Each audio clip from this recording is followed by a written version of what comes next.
Water comes... It's about time we headed over to the Curatorium of Secrets. We have something super important to discuss. You remember, right?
Looks like the gang's all here!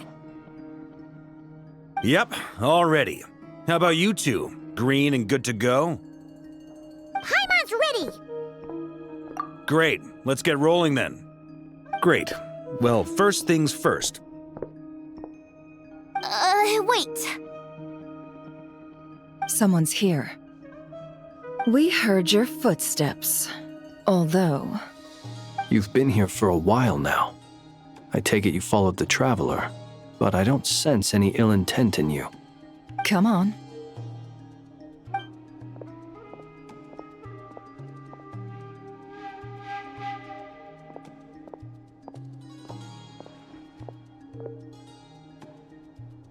I figured it wouldn't take you long to notice me.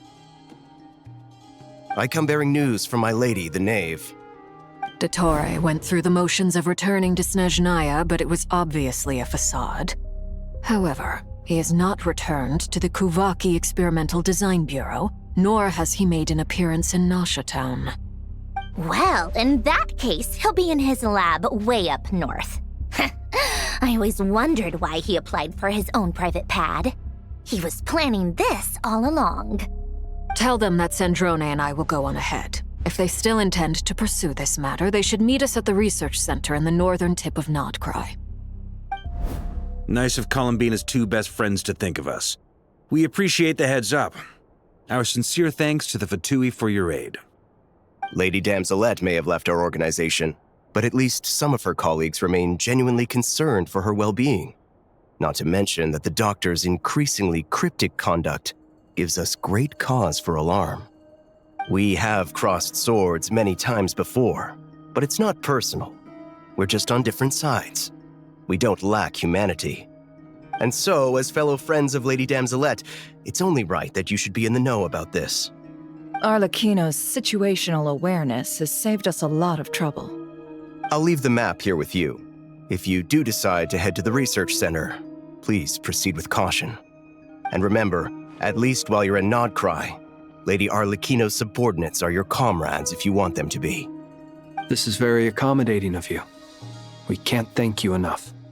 Just doing my duty. I shall take my leave now. If you need us, you'll find us at the Experimental Design Bureau.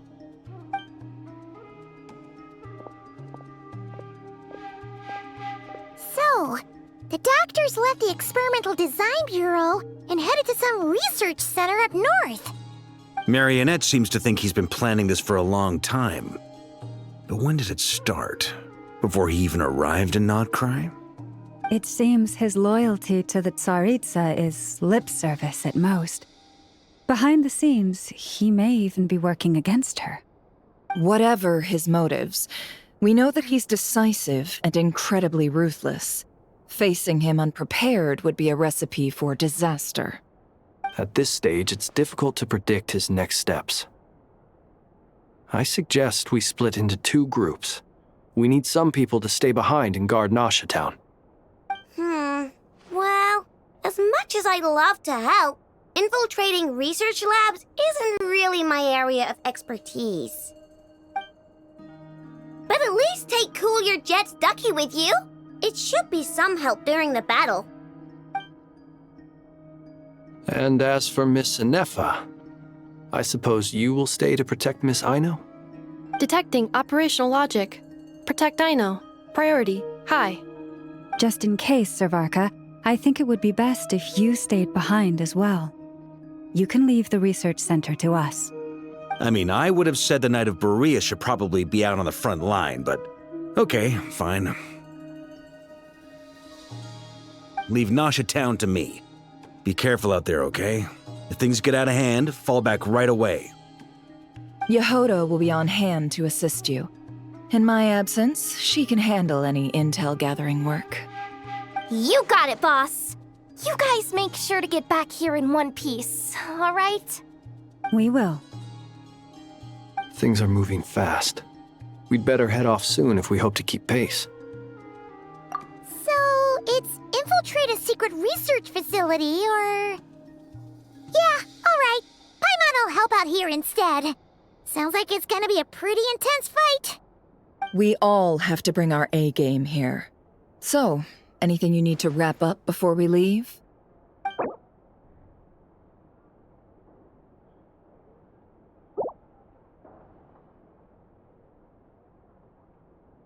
Then you'd better get going. Very well.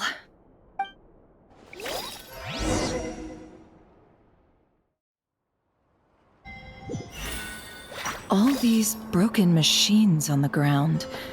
Someone got here before us. Could it be Arlecchino and Sandrone?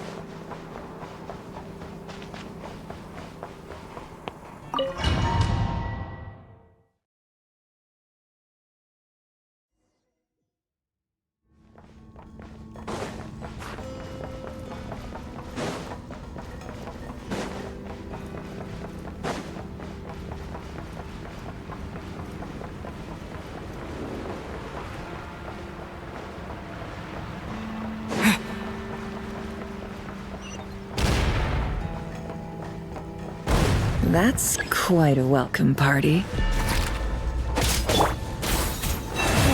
Protect us for the everlasting orb. Be silent. The long sleep beckons. Close your eyes.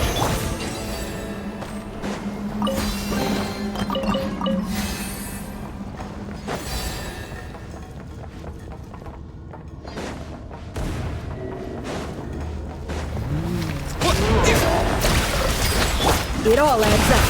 The mystery unravels. No more lies.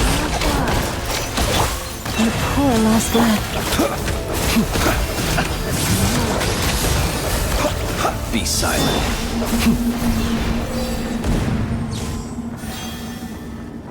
Get back! I said get back! Do you hear me?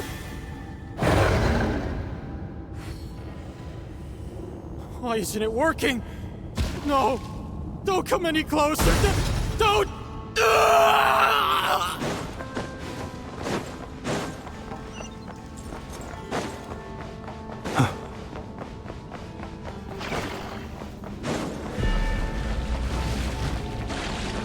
Close your eyes. Bombs away!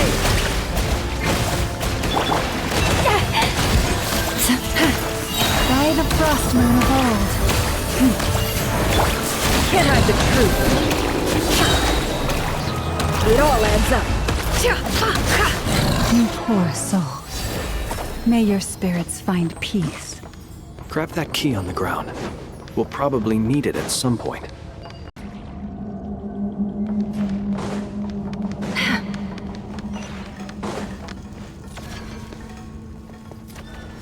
Watch out.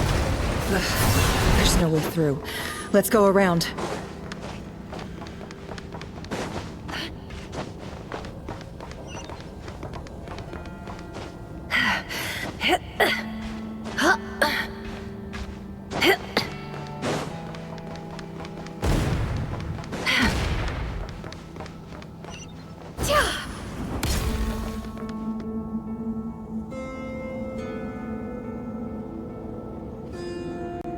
What the? Trespassers? Here? What's wrong with you people? We're looking for the doctor. and we understand he might be here. I see you're fleeing the facility. You looking to settle a score with the doctor? Good luck with that. I don't think you have many chances left. Perhaps. But you might have a chance to live if you start talking. 2 other Harbingers had the same idea as you. They're already inside. But what good is it gonna do? The doctor wouldn't do something like this unprepared. Seems to me that you're not too thrilled about being his subordinate. Also, is it just me, or do I sense monsters nearby? If you'd prefer their company to ours, that can easily be arranged. We need to know what the doctor is up to. Please, if you know anything at all, tell me. This is about more than us versus the doctor. His actions could have consequences for all of Nodcry, and perhaps even your homeland, Snezhnaya.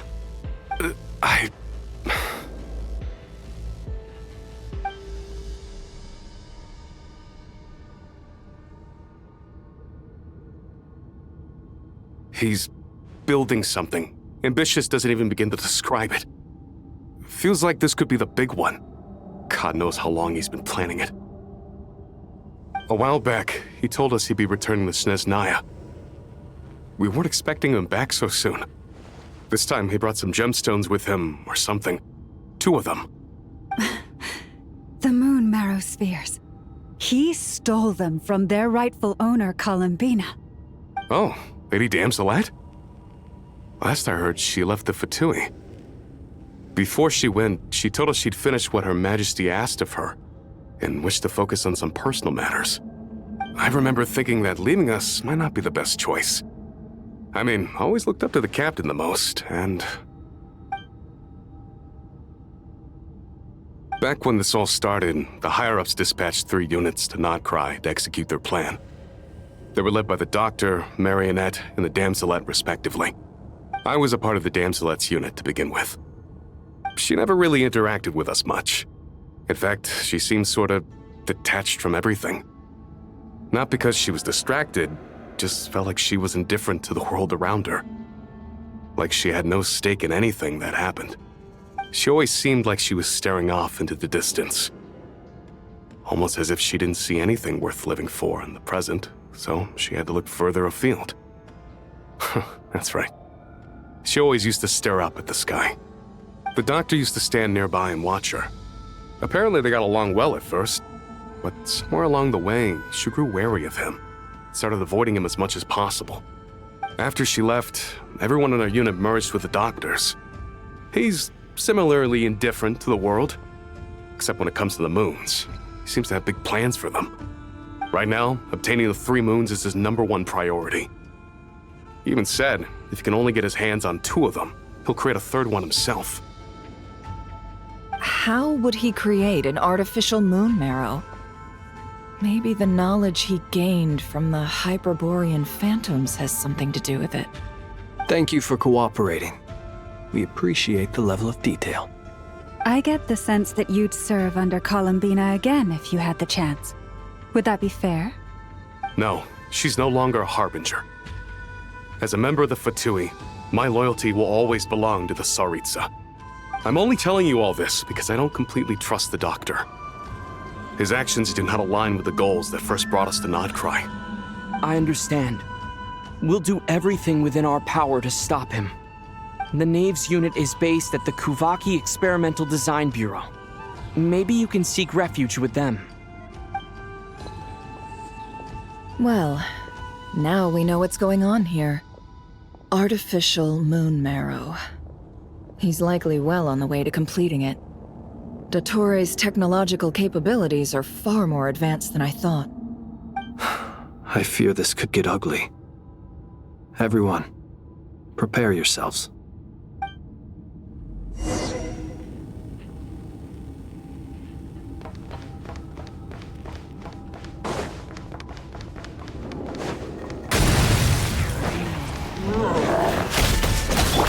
Be silent.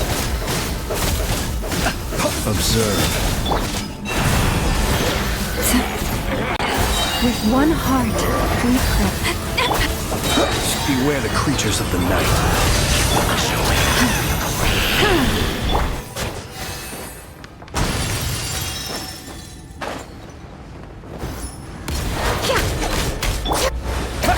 Wipe out!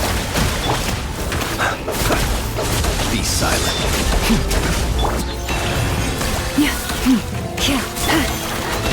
Seek within. No more lies. For the everlasting forest. Close your eyes.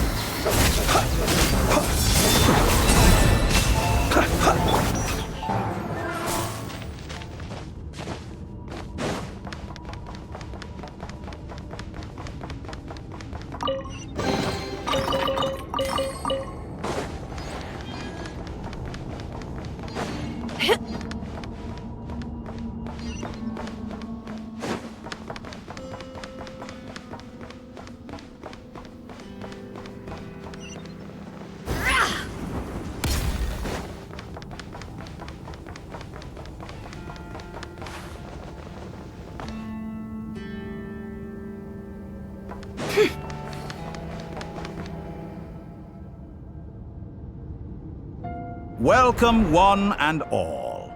I've been expecting you. I hope my humble research facility is to your liking. Yeah, we really appreciated fighting our way in through a horde of monsters. The gall. You expect us to believe you've just been patiently waiting for us? Of course I have. Should I be worried about something? Everything seems to be going quite smoothly so far, and you've shown up right on schedule. First Sandrone and Arlecchino, now you. Ah, quite a surfeit of guests I've had today.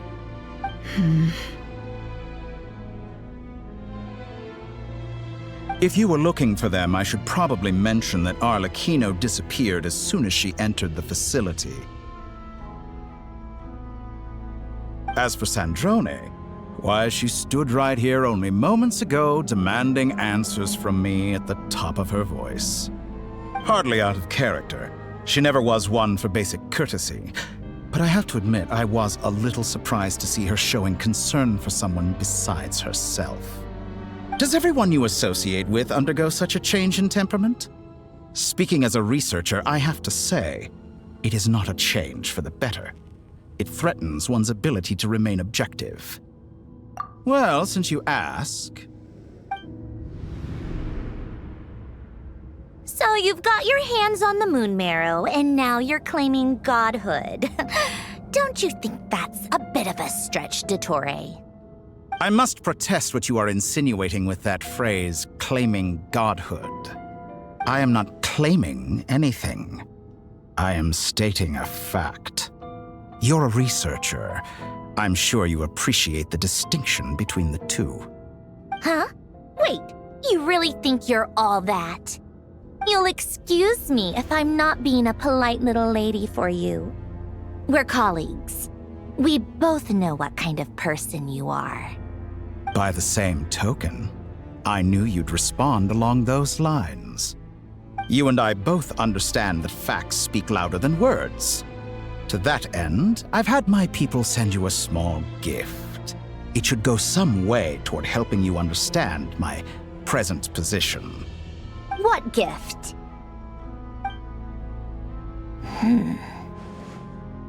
Where have all your troops gone? Who knows? Perhaps they are already marching toward a new world, following in the footsteps of an unknown god.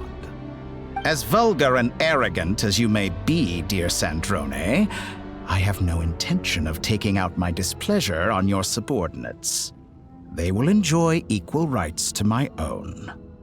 You sent your people to the Experimental Design Bureau?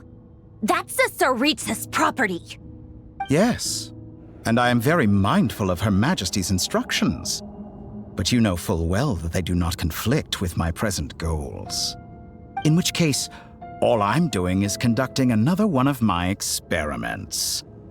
Is there a problem with that?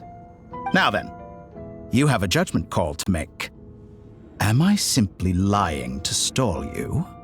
Or is it possible that every word I am saying is the truth? In which case, your subordinates really are in danger. So now you've turned on fellow Fatui soldiers. You're completely insane. I have set a new rule for myself. Each person gets one chance. Naturally, that includes you, Sandrone. If you wish to leave, I won't stop you. We are colleagues, after all. Scumbag!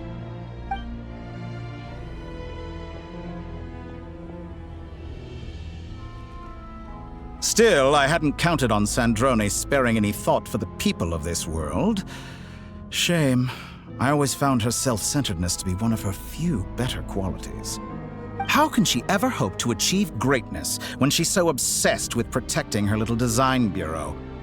It's more than a little disingenuous to speak of achieving greatness while taking hostages. Or does honor no longer mean anything to you? Honor? I have the marrow of 2 moons in my possession and will soon complete the construction of a 3rd. I will be the god of a new world. And you speak to me of honor? How charmingly naive. Those are sacred relics. You do not deserve them. In my view, many in this world do not deserve to be alive. And yet, I mercifully permit them to go on living, do I not? You'll come to regret your actions. Will I now? Let's see if you can make me.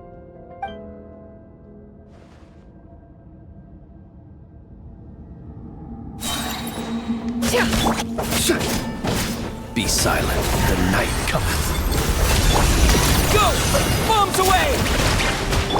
Leave this place with one heart. Can't hide the truth. The deception ends here.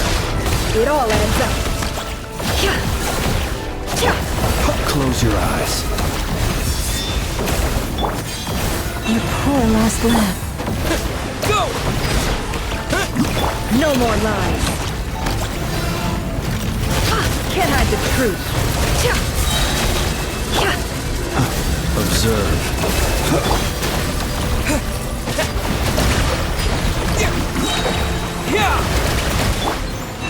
By the frost moon of old. Arlecchino. Thanks for the assistance. Arlecchino? They see you as an ally. What a farce. Target were clearly here to destroy my research, not I'd say your research is more valuable than your life. Am I wrong?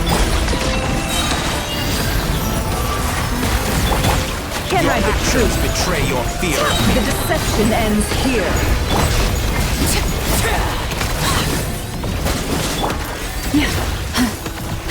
Leave this place. No more lies.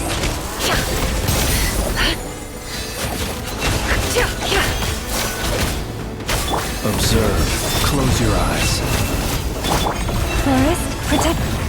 Is that the best you can get lost? By the frost moon of old. Is this all it takes to tire you? Can't hide the truth. Seek within. Transfixed!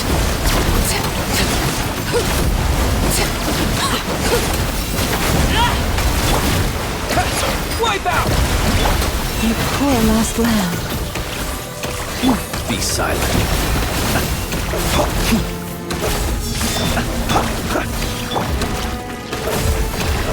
Close your eyes. Target acquired.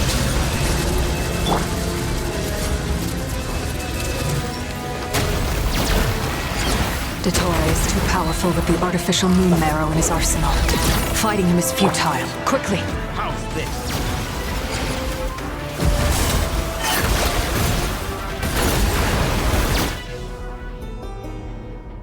Let's go.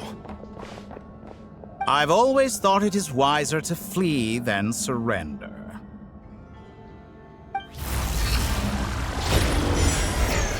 Watch out! What the?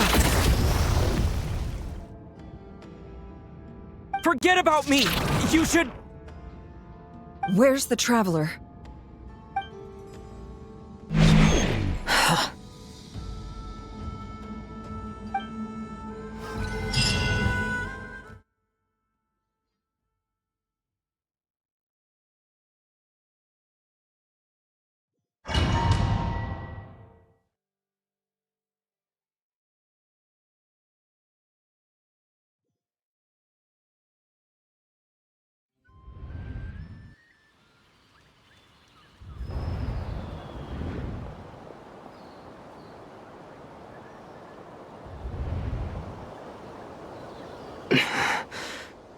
What just happened? Nasha Town? How did I get here? Strange. I remember being trapped by Dottore during the battle. And now all of a sudden, I'm here. Something weird is going on. I guess I'll start by exploring the area. Huh? Traveler? What brings you here at this hour? Huh? What are you in the mood for today? A hot dog? Or something else? We've got some special discounts at the moment. Want to see the menu? Sorry, I'm not hungry right now. Ah. Well, feel free to take a seat for now. Let me know if you change your mind. Everyone seems to be acting normal. Am I just overthinking? Oh, darling, look who it is. One of our regular customers. Get the Traveler something to eat, would you, dear? Wait, why is he talking like that? Well, I'd love to, but can't serve a customer unless they order something. Anyway, I take it your business is wrapped up? Yes, thankfully.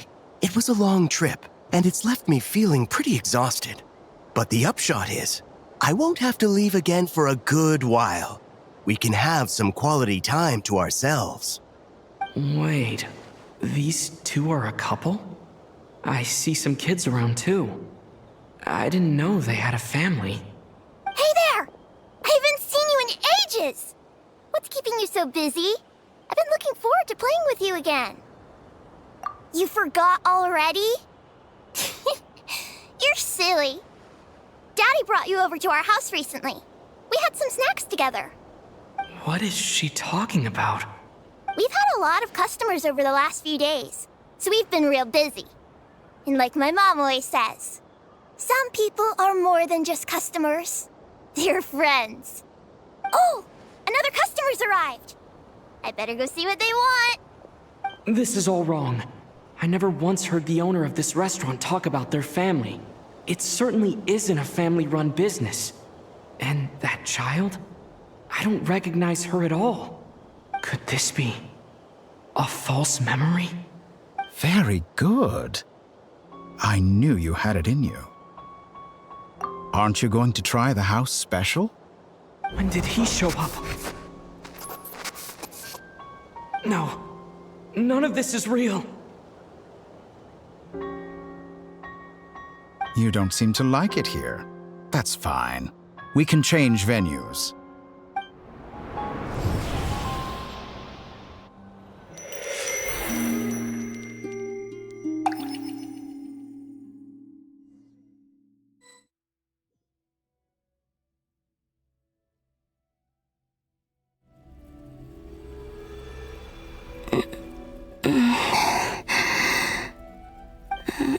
I'm still alive. Where is this place?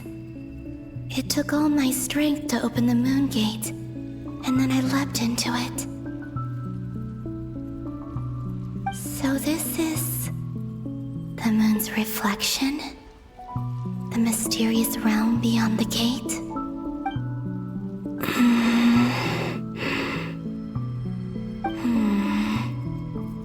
I can't sense anything. I guess I could try opening the gate once more.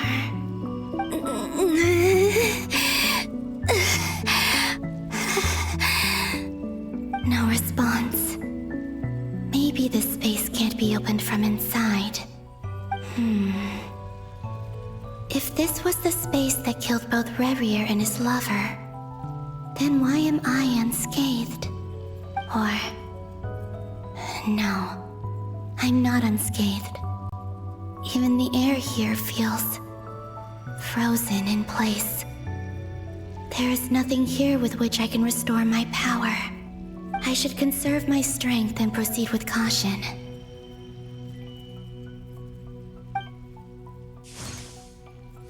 I don't believe Dotori's scheming will stop just because I escaped. If there is any chance that I can get back to the others, any chance at all, I must return.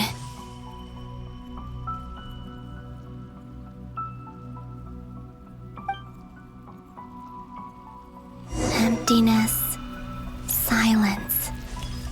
What is this place? Or maybe the real question is, what is it for? What's this? Looks like it responds to my power.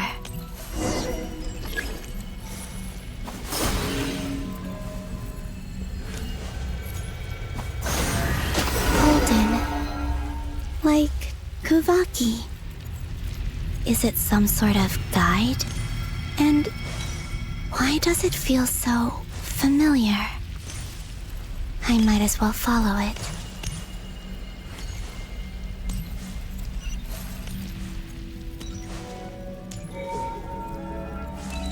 Where does this lead? Could it be the exit?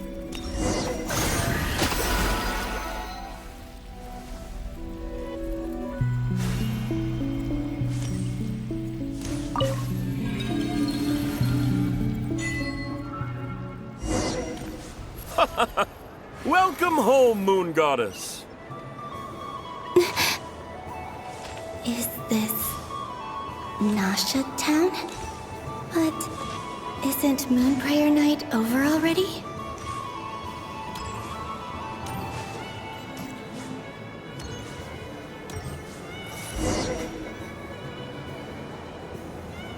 Goodbye for now, Columbina. I hope you have a wonderful night. I will. Llama, everyone else, and me? Are these my memories?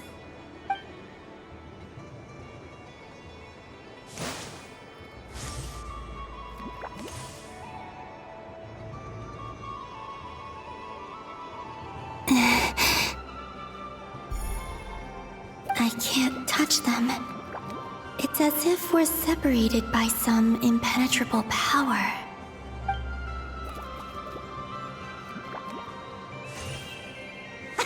Over here! Over here!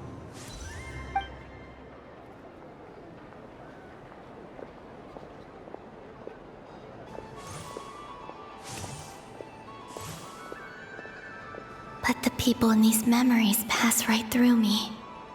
Just like when I disappeared. If only I had known what would come to pass after that. Even so, I should still take a look around. Just being back here, it gives me the strength to keep going.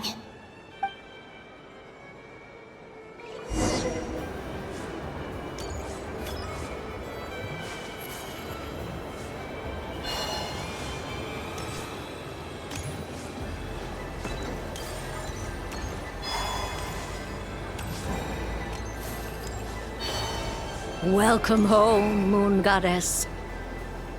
Oh, you're the genuine article.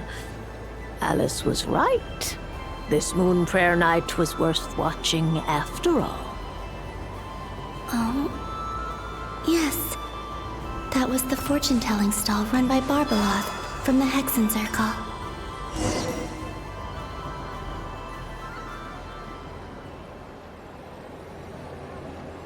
Please, draw the first lunar arcana.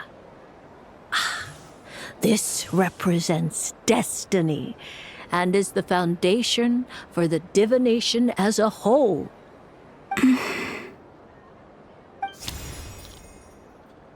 My destiny. I believe the card I drew was the moon. Now that I think about it, Barbeloth's divination was absolutely right. It's almost time to draw the last card. The one that represents the future.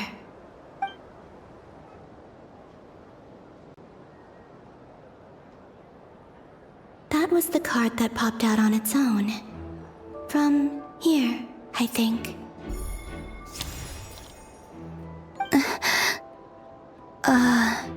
Kuvaki Pulse? What? Fascinating. I've never encountered this before in my role as a diviner. What's going on? Did that card leave the deck because of my influence? All I did was try to touch it, and then... Maybe this memory space is not untouchable after all. Are there weak points in the barrier? Or is it possible that there's more to this space than my memories alone? This card is death. I need to get to the bottom of this. I'll try touching something else.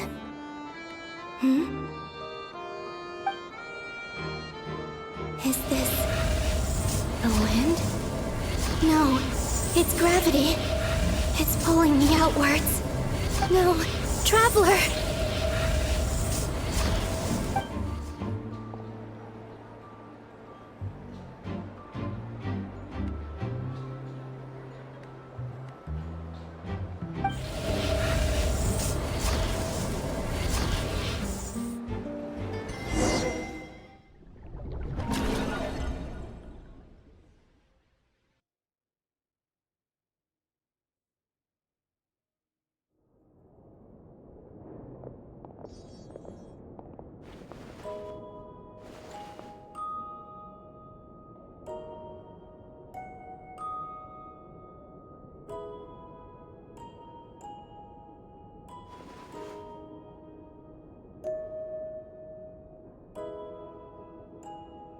Haimon, listen to me. From the bottom of our hearts, we are so sorry. We completely understand how you must feel. The Traveler is trapped, and we all feel responsible for it. Don't say that! Haimon's not a little kid! You didn't leave him behind on purpose! There was nothing you could do! But... He's all alone in there! What if something happens to him? What are we gonna do then? We've barely spent any time apart since we met. Is he gonna... die? We must find a way to rescue him. We were all involved in the operation where he was captured, and we do not abandon our comrades. That being said, it won't be easy. Through conversation with the others on our return, we've arrived at a basic idea of what we're up against. Dottore's lab has clearly been in operation for a lot longer than we realized. We found many monster samples stored there. In all likelihood, they were materials he used to research his latest technology. We also know that through his contact with the phantoms of Hyperborea, he gained knowledge about the moons and certain Hyperborean technologies. Using this knowledge, he then fashioned an artificial moon marrow to serve as a replacement for the frost moon beyond the sky. Unlike Columbina, Dottore is not being rejected by Teyvat. And even with 2 of the 3 moon marrows, his power far exceeds all of ours combined. Once his 3rd moon marrow is complete, Dottore will have completely seized the authority of the 3 moons. Teyvat's most primordial powers will then be in his grasp. Does that mean... I'm afraid so. No one could have predicted this level of insanity, not even from Dottore. And unfortunately, his insanity is coupled with an intellect and ambition that not even his peers in the Fatui can match. This is dire. Sounds like the world is done for. The 3 moons' authority can influence the very fabric of time and space. I dare not imagine what a monster like him would do with that kind of power. The trouble's already begun, I'm afraid. On our way back, we discovered that part of Nodcry is being enveloped by an unknown energy. We cannot ascertain what is happening inside. I'm convinced this is Dottore's doing. Not that there's any way to prove it, The issue is, we have no idea what his intentions are. The only thing more frustrating than facing down evil is knowing that it will surely come, but not knowing when. The Doctor is guilty of numerous crimes in Mondstadt as well. One of our knights, well, former knights, his father was murdered by Dottore. His ideology and methodology are a danger to everything in his path, from individuals to entire nations. He does not feel guilt, even when he acts against his own people. He doesn't see them as his own people, that's why. People like him see everyone else as beneath them. Right. He views other people only in terms of how they can benefit him. That's the basis of all his social connections. Granted, he's hardly the only harbinger to pursue their own interests. We all do. And Her Majesty is gracious enough to permit it. Still, her mercy has its limits. Dottore's actions have gone beyond even what the Fatui could have imagined. Usurping divine authority to become a god. For a servant of the Tsaritsa, that goes beyond being disloyal. It's treason of the highest order. We can't expect him to heed the Tsaritsa's will once he gains the Three Moons' authority. Even we harbingers consider him the most self-interested among us. Poor Traveler. Of all the people to get caught by... We have to go save him right now! Please! We gotta find a way! Paimon, I promise you, we are with you all the way. I get how you feel. I do. But it's gonna take more than strong emotions to take down an enemy like Dottore. What we need now is more information. Right. We can't even guarantee he's still at his research center. Before we can think about mounting a rescue operation, we need to confirm the Traveler's location. I'll find a way. Paimon knows, but... She's so scared. If anything happens to the Traveler... He might be the strongest person Paimon knows, but he's still human. He feels pain and bleeds just like anyone else. Then think things through before you stick your neck out. Unless you want to lose your head. Sandrone. Miss Sandrone, you're okay? Put the stuff over there, and be gentle with it. Am I okay? As you can see, I've had to move my whole livelihood out of the Experimental Design Bureau. It's been swallowed up by Dottore's energy field. If I'd left it any longer, I probably would have gotten stuck there. Ugh, Dottore always goes a little loco when he finds a shiny new toy. Not that he'd ever admit that. But this time, he's gone full psycho.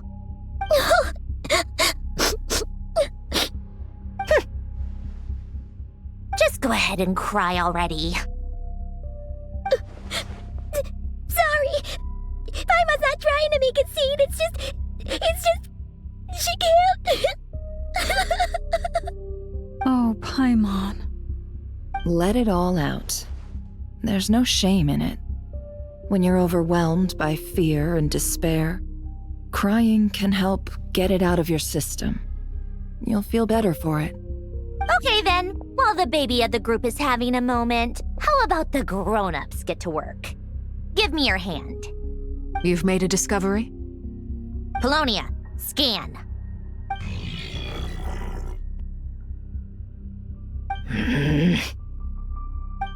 You, hand, now. Oh, I thought you'd never ask, my lady.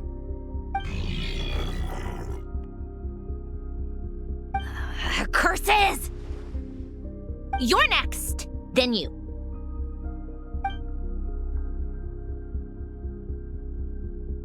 Dottore, you son of a...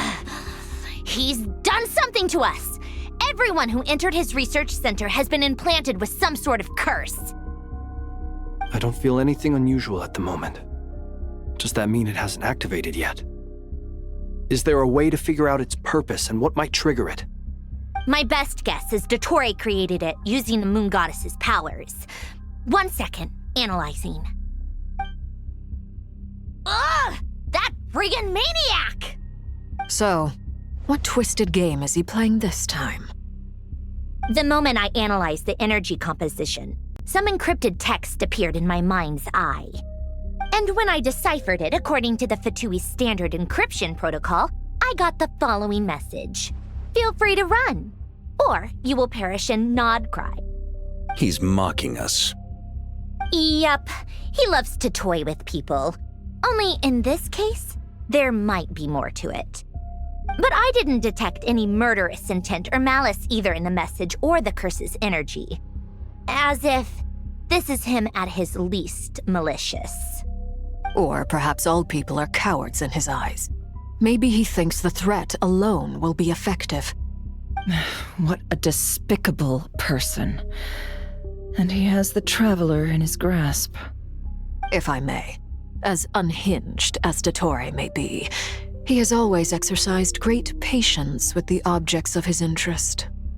I remember a comment he made when we first arrived in Nodcry.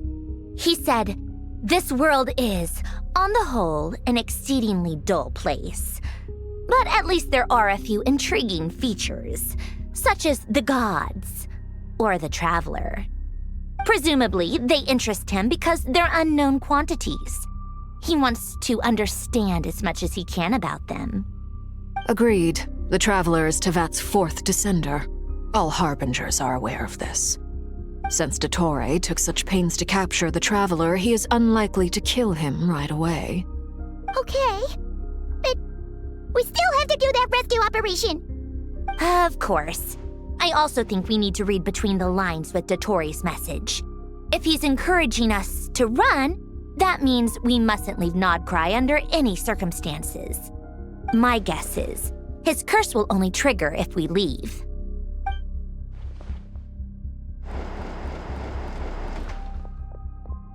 We've discovered multiple energy fields.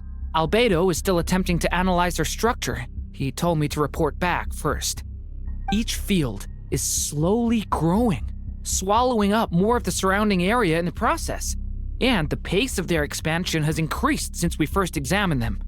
He's probably trying to swallow Nodcry whole. His nefarious ambition knows no bounds. If this continues, the whole of Tevat will be in trouble, not just Nodcry.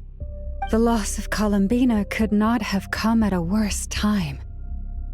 Do we think she's truly gone for good?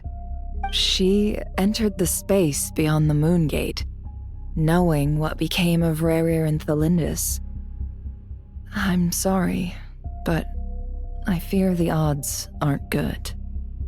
Don't be ridiculous. If I know her, she's busy finding a way back as we speak just so she can annoy me. She isn't dead. Whatever has become of her, the fact remains that we are two comrades short on the eve of a decisive battle. We need to find out the Traveler's location, but there is also other work to be done. Agreed. Whatever Dottore's planning, we have to get the local populace somewhere safe. So, as well as a rescue mission, we have to organize a mass evacuation at the same time. It would be best if someone could approach leaders of neighboring nations and negotiate emergency asylum for Nodcry's inhabitants. Can anyone handle that? Snezhnaya is one option. I'll see what I can do. This would be so much easier if the Traveler was here. No! Stop thinking like that, Paimon. Paimon will join you. She's pretty well connected thanks to the Traveler. Maybe it'll come in handy. Either way, that's what the Traveler would do if he was here.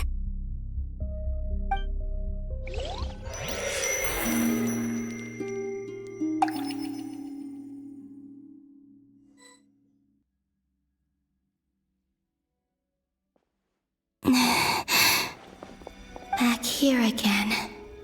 That gravitational force that pulled me back. Is this where it came from? When I saw that memory of Moon Prayer Night, I think I influenced reality. Was it just a coincidence? Or... if only I could have sent the others some kind of warning on Moon Prayer Night. Maybe we could have stopped Dottore. I feel so heavy. heavy. Does entering that space consume a lot of energy?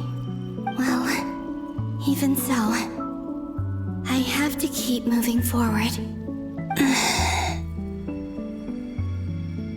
Back to emptiness and silence again. I should try and find my way back inside that memory.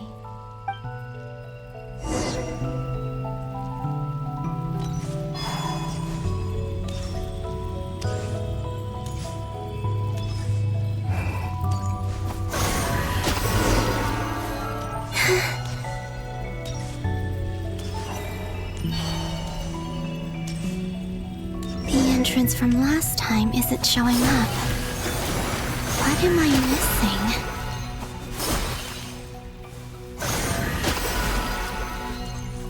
missing? Looks like I need to gather these scattered fragments.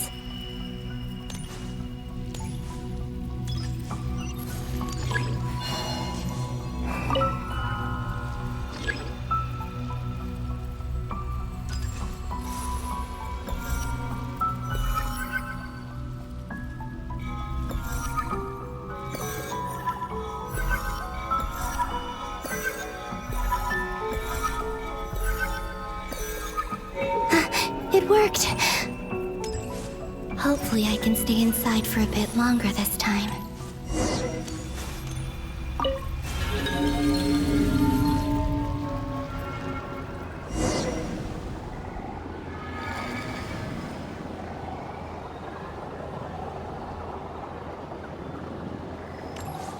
Ad Astra Abyssosk. Welcome to the Adventurers Guild. What? This doesn't look like Moonprayer Night. Extra, extra! Latest issue of the Nausea Express! I don't think I've ever been here. Maybe this space isn't comprised of my memories after all. There aren't any festive decorations around. Is this Nausea Town after Moonprayer Night ended? Did Dotori's plan not affect the town?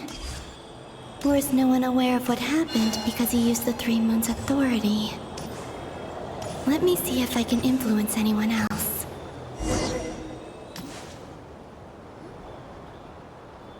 So, what do we do next? Wait, that voice. Paimon? The most important thing right now is to find that mage. Lauma, the Traveler, and Mr. Varga are here too. I'd better go pay the Fatui a visit. Traveler!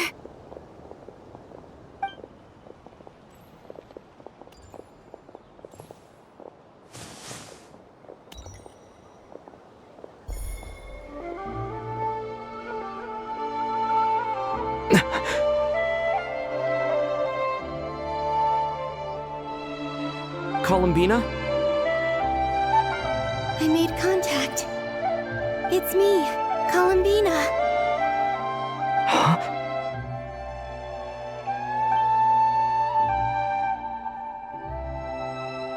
Traveler? Let's go! This is no time to be spacing out!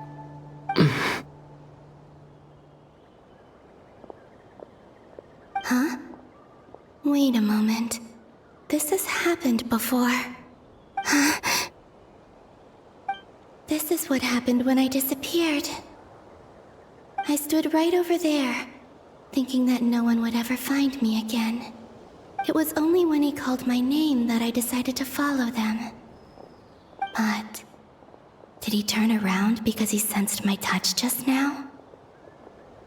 Is it really possible that from in here, I can change the past?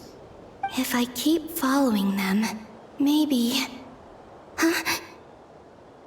It's that gravity again.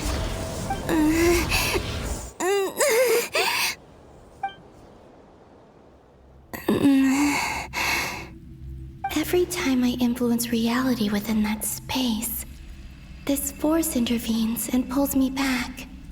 It's as if it's trying to stop me from leaving.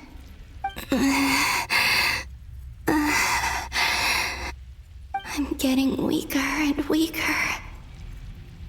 I'll just have to try another approach next time. Come on, Columbina. Keep going. You have to tell everyone what happened.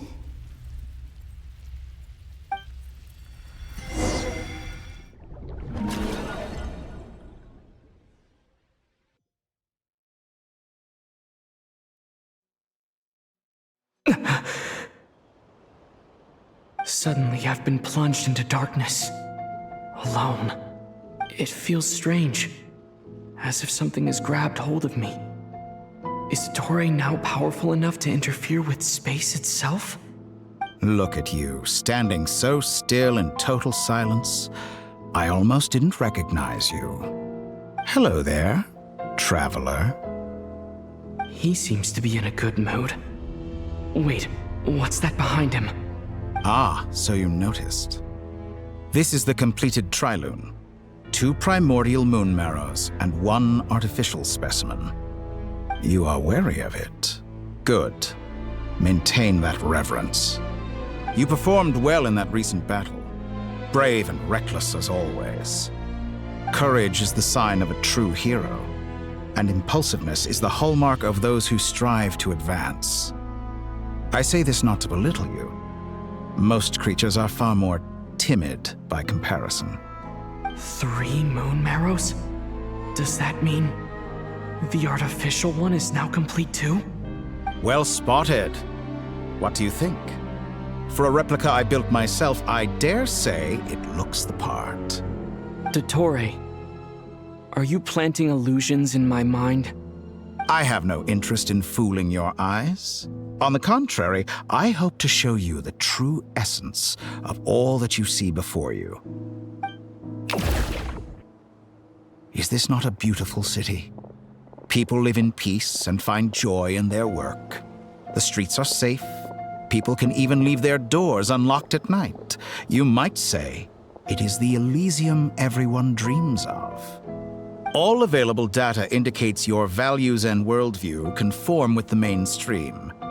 This kind of society should be quite to your taste. False beauty is deceitful. Lies are to no one's taste. I wonder, is it your moral standards that are too high? Or your expectations of reality? Answer me this.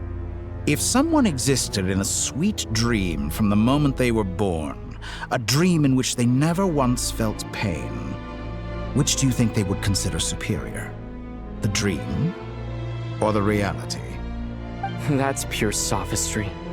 It has nothing to do with your actions. As I suspected. You have yet to understand all of this for what it really is. What do you want from me? You sound impatient.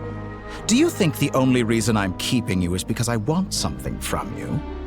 If it's not, then why haven't you killed me yet? No one can stop you if you're as powerful as a god. I'm delighted you recognize that fact. I believe we last squared off in Sumeru. Ah, the memories. How time flies. You and I have both grown. I'm not surprised that Arlecchino and Sandrone worked with you. You've always a way of slowly but surely ingratiating yourself with all levels of society. People laud you as a hero, but I suspect there's more to it than that. Oh, but to be clear, I don't say that to flatter you. Do you always give your opponent an appraisal before you deal the final blow? Call it a long-time habit. I'm a researcher, and one of my duties is to give an objective assessment of my subjects. But you misunderstand. We are not opponents. Not at this moment. I just want to talk. Think back to Tartaglia, Arlecchino, Capitano, Columbina, and now even Sandrone.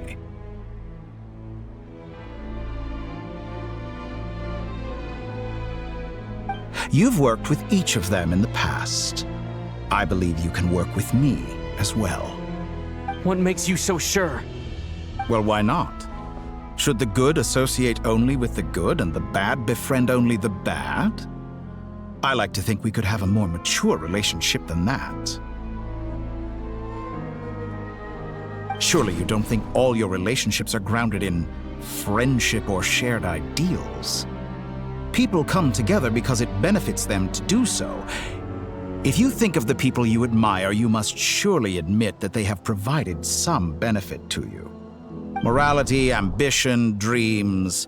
People have plenty of words to embellish the nature of their relationships. But once you break free from those ethical frameworks, you will see that the only thing connecting the two of you is mutual benefit. And that is what I'd like to talk to you about. We're finally getting into it. He's probably been planning to kidnap me for a long time now. But for what exactly? He has the authority of all 3 moons. I won't be able to gain the upper hand in a fight. Best if I pretend that I'm willing to negotiate for now. You say you're a god, but you also speak of mutual benefit. What could a god want that the 3 moons cannot provide? Excellent question. But before I answer, I would ask you the same thing. Gaining Columbina's allegiance was a rare and extraordinary feat. But the Moon Marrows are now in my hands, and I have the edge over her. For this artificial moon is not being rejected by Tevat. Her identity and lineage may have been a thing of glory in the old world, but they were also shackles that prevented her from ever integrating into Tevat. I, on the other hand, you may view me as a thief, but I have overcome that limitation. So what is it that the 3 moons cannot grant you? What stops you from negotiating with me to get what you want? I don't make deals with lying psychopaths. That's quite an accusation. Are you expecting me to get angry with you?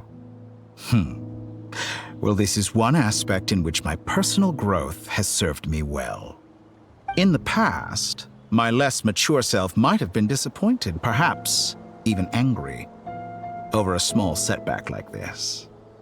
Like when you and Lesser Lord Kusanali joined forces to oppose me, for example. But things are different now. Just as the rich do not quibble with the poor, I no longer find myself perturbed by these trivial affairs. Human relationships end with conflicts of emotions and interests. But relations between humans and gods are different. And ours is even more unique. I have ascended to the highest heights and laid claim to unprecedented horizons. And you were no ordinary person to begin with.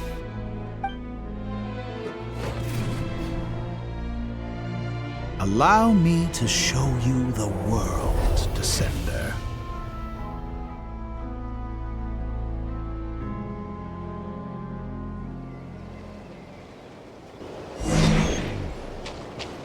To stand, walk, jump, sit, and lie down. These are the most common of behaviors. Have you ever wondered why we were born following such laws? Who stipulated that we could not fly instead of walk?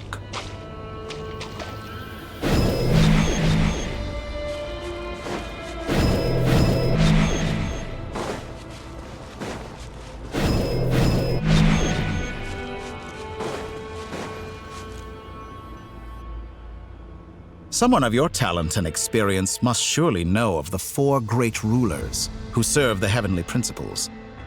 They govern life, death, time, and space. One wounded by a blade will die from blood loss or infection, and one who falls into a lake will drown in agony. The elderly wallow in solitude, and the solitary age faster. Eventually, new life is born, only to embark on the same path of suffering. These 4 divisions anchor the world and shackle those who live in it. But they themselves transcend its boundaries, squandering the power bestowed by the heavens. All who live yearn for equality, but unless the gods prostrate themselves and profess that they are mere servants of the living, equality can never exist. Who makes the rules we must live by? Who has the right to restrict us?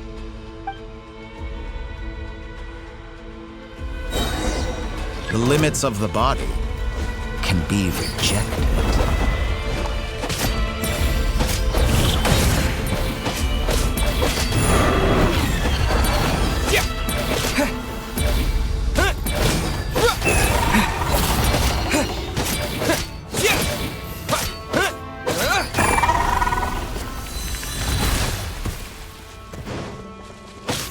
How does it feel to be among those with absolute power? You cannot conceive the extent to which your flesh hinders your mind and spirit.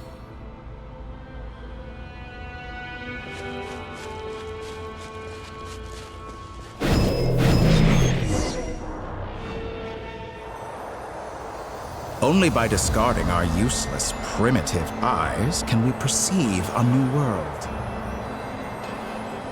How narrow-minded we all were in the past. Why should the final answer of the world not be the power that predates those of life, death, time, and space? The power of the Trilune. Through it, I have glimpsed new experimental possibilities. Nature suppressed, authority exiled, souls controlled.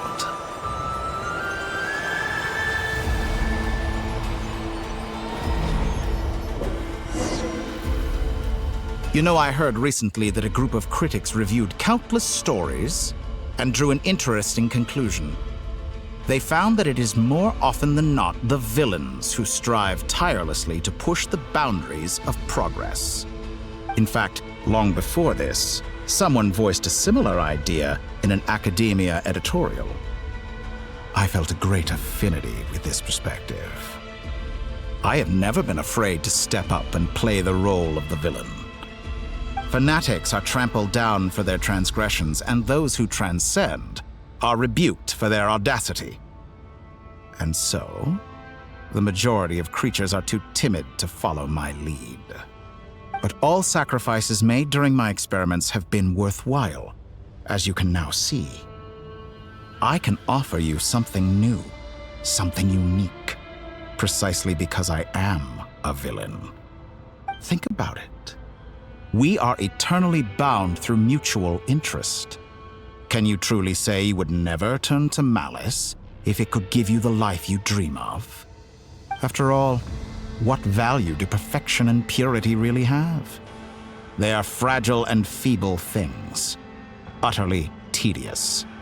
I say, better to be governed by a flawed humanity than a gnosis. The true seeker of knowledge is the villain who undergoes countless tribulations in pursuit of their goal. I'm sure many people have told you that you're different. Because I'm a descender? Exactly. Very clever. But what has that got to do with you? I do not conceal my wicked deeds, my selfish desires, or my greed. A true researcher must act as I do if they are to understand and speak of the truth.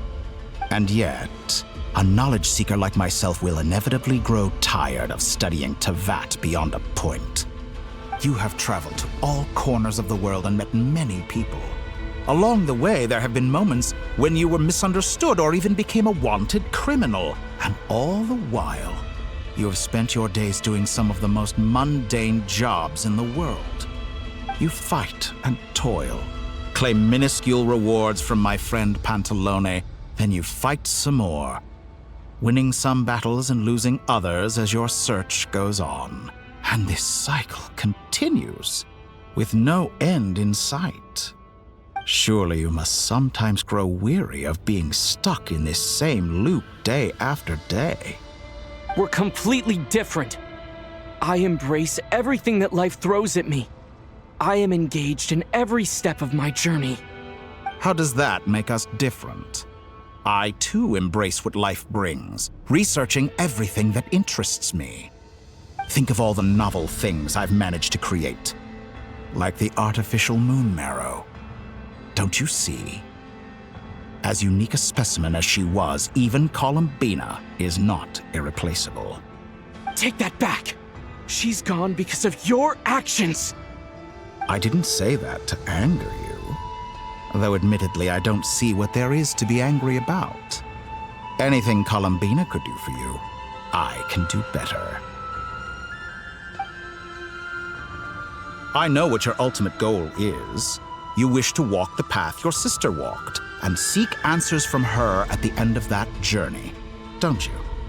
Someone like you could never understand what it feels like to care about another person the way I care about her. Perhaps not, but that doesn't mean I can't help. I could find your sister right now, bring her before you, and make her give you the answers you seek. Don't be so presumptuous. You'll never begin to understand the situation between us. Oh, no. This is no presumption. I'm only offering what I know is possible with the power of the Trilune. But it seems like you would sooner continue with your journey through this world. Why? Do you truly desire this journey? Or is it simply a necessary process from which you cannot escape? Think of all the time and energy you have spent, everything you've had to endure just to make it this far. Is this really what you want? Or has your hand been forced by the promise of that final answer? Yes, you have made many friends. But do they ever spare a thought for the void in your heart and what it yearns for? What you want is not friends. It is family. But do they know this? I, on the other hand, am far more considerate. Join my experiment, and in return, I will bring your meaningless journey and all its struggles to an end. This is a malicious attempt to manipulate me. But at the same time, he's stating some very human truths. Of course he's right about my predicament. How can I deny it? I have faced ungrateful strangers, never-ending troubles, an endless quest for answers. I want to see her. After everything I've been through, words can't describe how much I miss her. How much I want to be reunited with her, wherever you are right now. Do you miss me too?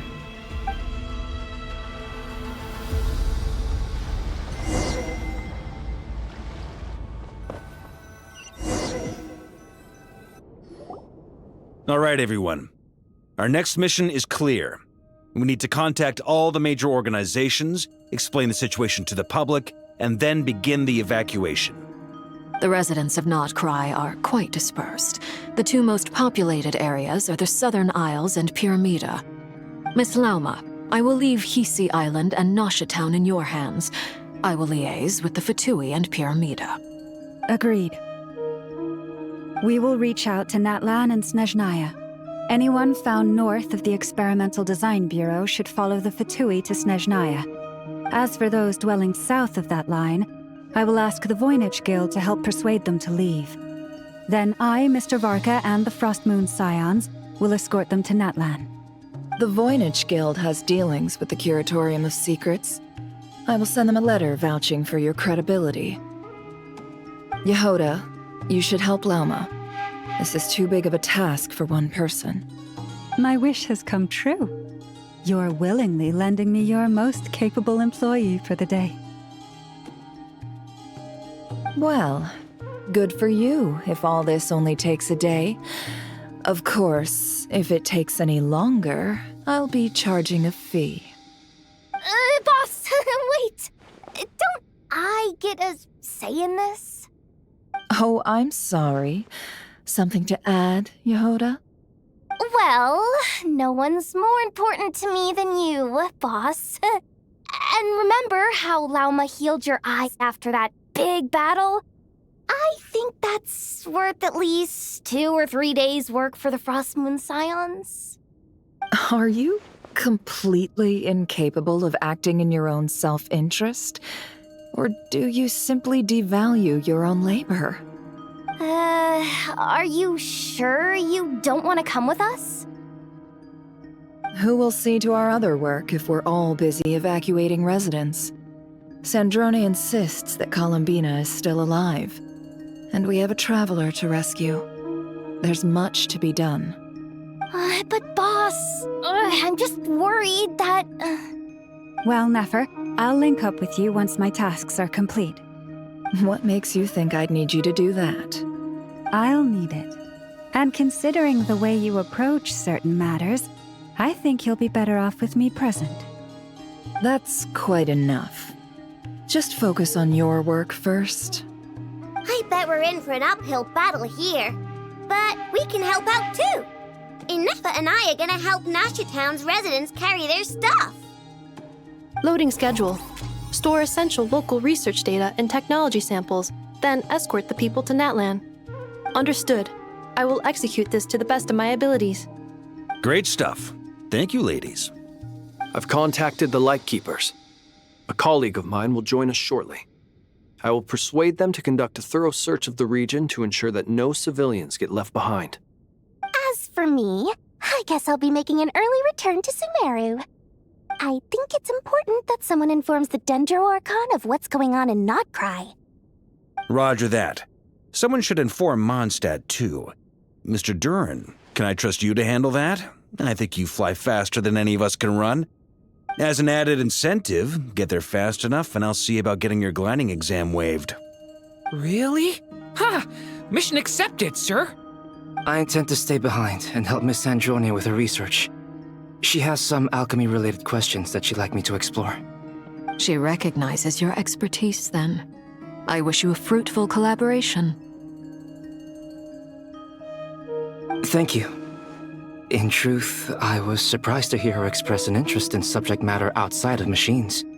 I believe she has been investigating some Fontanian technology recently. She made a point of bringing the relevant materials with her when she left the Experimental Design Bureau. She's sorting through everything in her room as we speak. I should mention that we have one other friend who isn't present. He hasn't made his position in all of this clear. But if we know anything about him, he's likely investigating on his own. Paimon's been very quiet today. But I know how close she and the Traveler are with the Natlanese. She should come with us to the border. Okay. Paimon will do her best. Make sure to heed Sandrone's warning. Many of us have been cursed by Dottore. As such, under no circumstances should anyone cross national borders. Remain within Notcry. That aside, personally, I have faith in Columbina. Things look grim, sure, but who knows how it'll play out. Same goes for rescuing the Traveler. Both of them are important allies and friends. We'll be counting on you to gather intel on them, Miss Nefer. Oh, wonderful. You're all here. That voice again! Nicole? Whoa, that was loud! And it came out of nowhere. So mysterious. Sorry, this is the only way I can speak to you all right now. Please accept my apology. Anyway, time is short. I'll cut to the chase. We're still facing quite a catastrophe here at the world's borders. Alice has roped in every Hexenzirkel member she can get a hold of. Except for me. She told me I had to come and help you all out as a matter of urgency. I quote, "You love talking, don't you? Well, now it's finally your time to shine. Take these. Make sure the whole party gets one each. You'll be in charge of making sure everyone stays connected." Huh?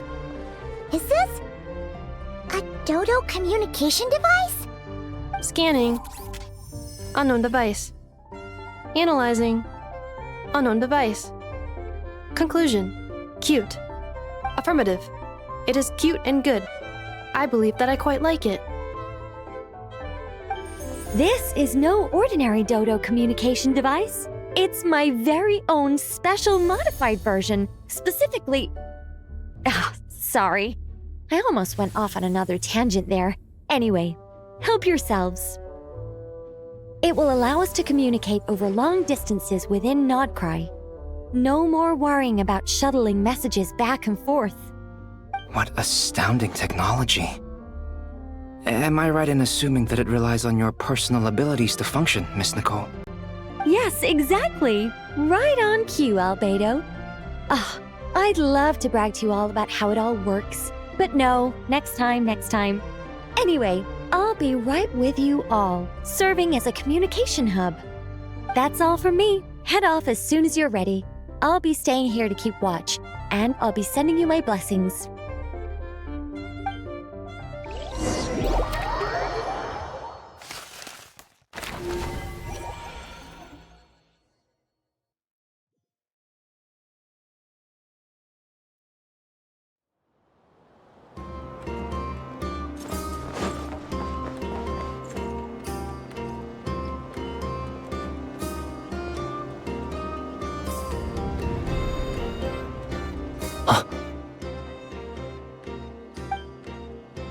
Sir Flint.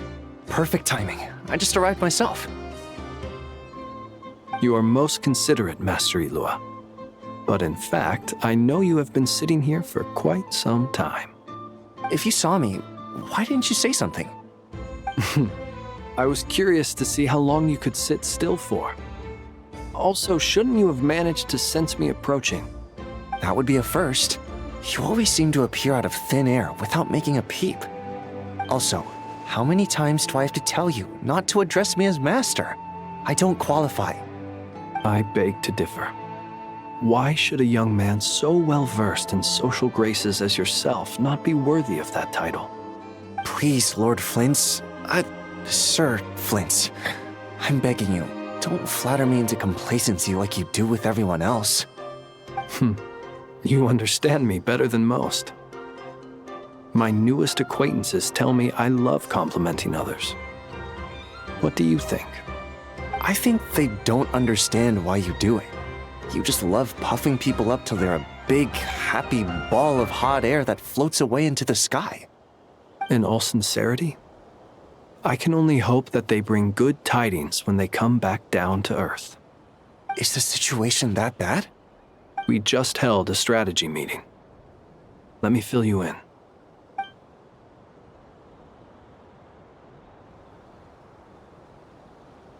In short, we need everyone gone from Pyramida.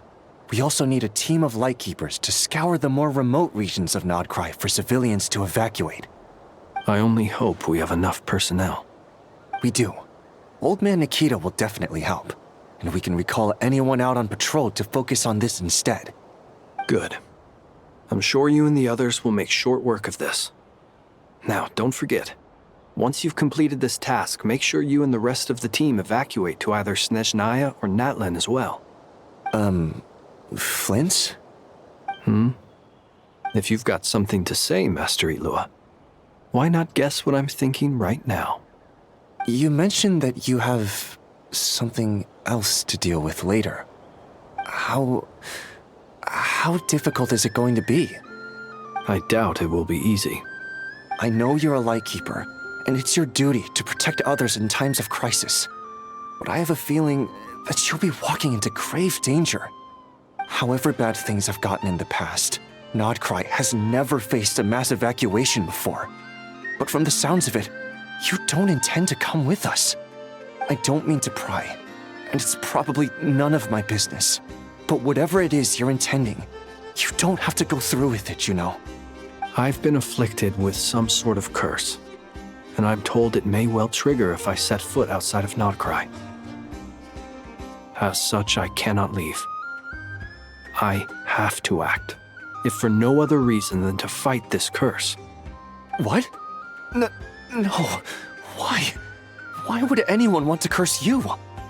There are plenty of people out there willing to trample over others in pursuit of their own goals. Frankly, Sir Flint, I am furious. You're making light of what is an incredibly serious situation. Indeed I am. And? And what? I told you, I'm furious about this. Nothing I can do about it, I'm afraid. Things happen, and we just have to deal with them. If you find yourself feeling angry, perhaps start by drinking a big glass of water. Hey, you mean you're completely unmoved by my anger? I'm devastated. Then allow me to express my sincerest regret. Come by the lighthouse sometime. we'll catch ourselves a few fish, have a little barbecue, play some cards, and bask in the sun. Maybe I need to spell this out. Lean in a little, Flint. Oh my, this doesn't bode well. Word is that you were caught up in a real horror show recently. People were amazed that you returned safe and sound. They've been debating whether you're even human. I've returned safe and sound from plenty of crises. When you say people, do you mean other people? Or do you just mean you? Fine. I'll be frank. You're not human, are you? Heavens. Now that's a horrifying thought. You know what? Forget it. We'll revisit this once it's all over. A sound plan. Albeit a little ominous sounding. Just promise me you'll come back in one piece, all right? For you, Master Ilua. How could I refuse? Also, please pass my regards on to our colleagues.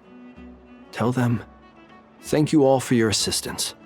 Please put safety first as you proceed with the operation.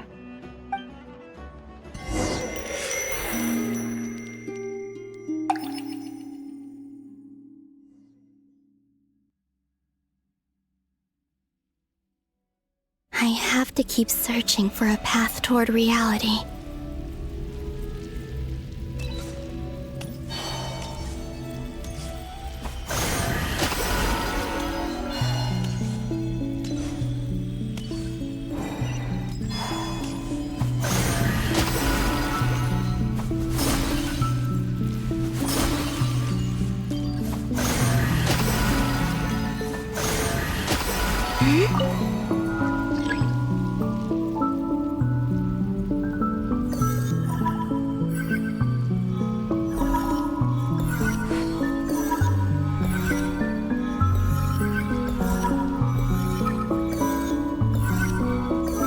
This should do it.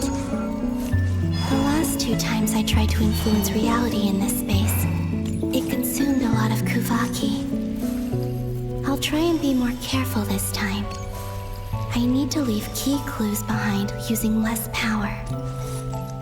I hope everyone still remembers what I said on Moon Prayer Night.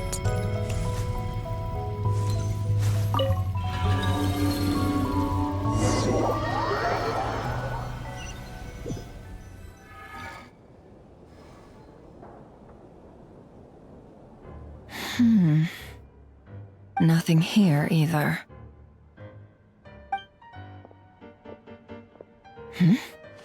Flint's? Ah, Miss Nefer. What are you doing here? Unless... I just spoke with Ilua about arrangements for the search and came for a walk nearby. As for you, why would... It appears we think along similar lines. And neither of us likes to accept things at face value. As well as figuring out how to gather intel on the Traveler, I wanted to confirm some of my own suspicions. Also, we'll need to bring a lot of force to bear against Ettore, even if we're only looking to rescue the Traveler. We can't leave anything to chance. You don't think Columbina perished either, do you? I'm merely considering the possibility that she survived, just as you are. How much can we really know about a deity like her anyway? Do you remember what she said on Moon Prayer Night? About using moonlight to send messages to us? Of course. I think that's why we're both here. Where have you checked so far? I've been focusing on the outdoors. Anywhere the moonlight shines. I checked most of Nasha Town, but didn't find anything. I checked the Curatorium of Secrets, and a few rooms where I thought I might find some leads. But no luck here either. The only places I haven't looked yet are the rooms in the flagship. But process of elimination isn't the only thing that brought me here. Oh, really? What's your other reason? After all that building,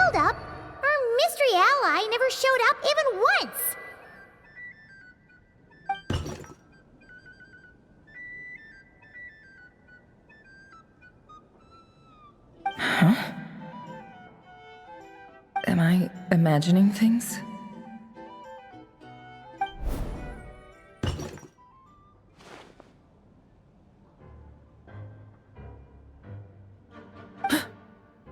Come on, let's see what's going on. Oh no. I knocked over a vase as soon as I came in. It must have been caused by a Kuvaki fluctuation when I entered the space. Although, it seems like I'm not about to be pulled away this time. It looks like as long as I'm careful with my actions, it doesn't count as influencing reality. Anyway, is this the flagship? The Traveler mentioned that's where he was staying. I only went into the lobby last time, so I've never actually been here before. How does this space work? If nothing else, I can now be sure that it is not simply memory. He mentioned where his room was. I think it's this one.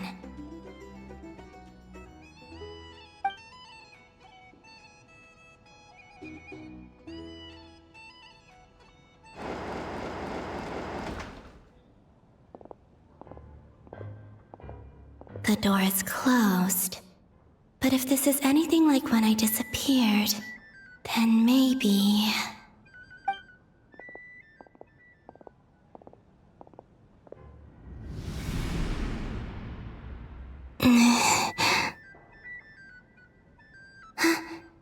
I'm in. He and Paimon aren't here at the moment. I hope he's okay.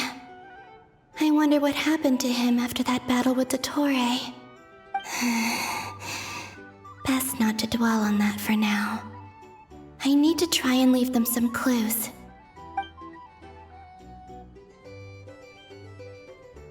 Please, Traveler. I really hope you find this.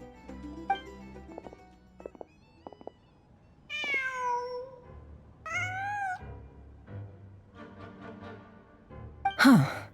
Just a cat. Nothing else here strikes me as noteworthy. Didn't you stay here for a couple of nights once? Before Rerir showed himself, yes. It's also where the Traveler and I first met. Did you notice anything unusual during your stay? I remember thinking how much noisier the flagship is at night compared to the graveyard. Other than that, no. The Traveler and Paimon were most congenial neighbors. This is where they've been staying, yes? Over here? That's right. I wouldn't usually condone breaking and entering, but we can make it up to them later. Focus now. I have to write a message on the wall using Kuvaki, just like I said on Moon Prayer Night. Simply open your windows on nights when the moon shines bright, and the moonlight will naturally flow towards the words I have written. Here goes. I'll need to carefully control my strength.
There's a noise outside the door. Is he back?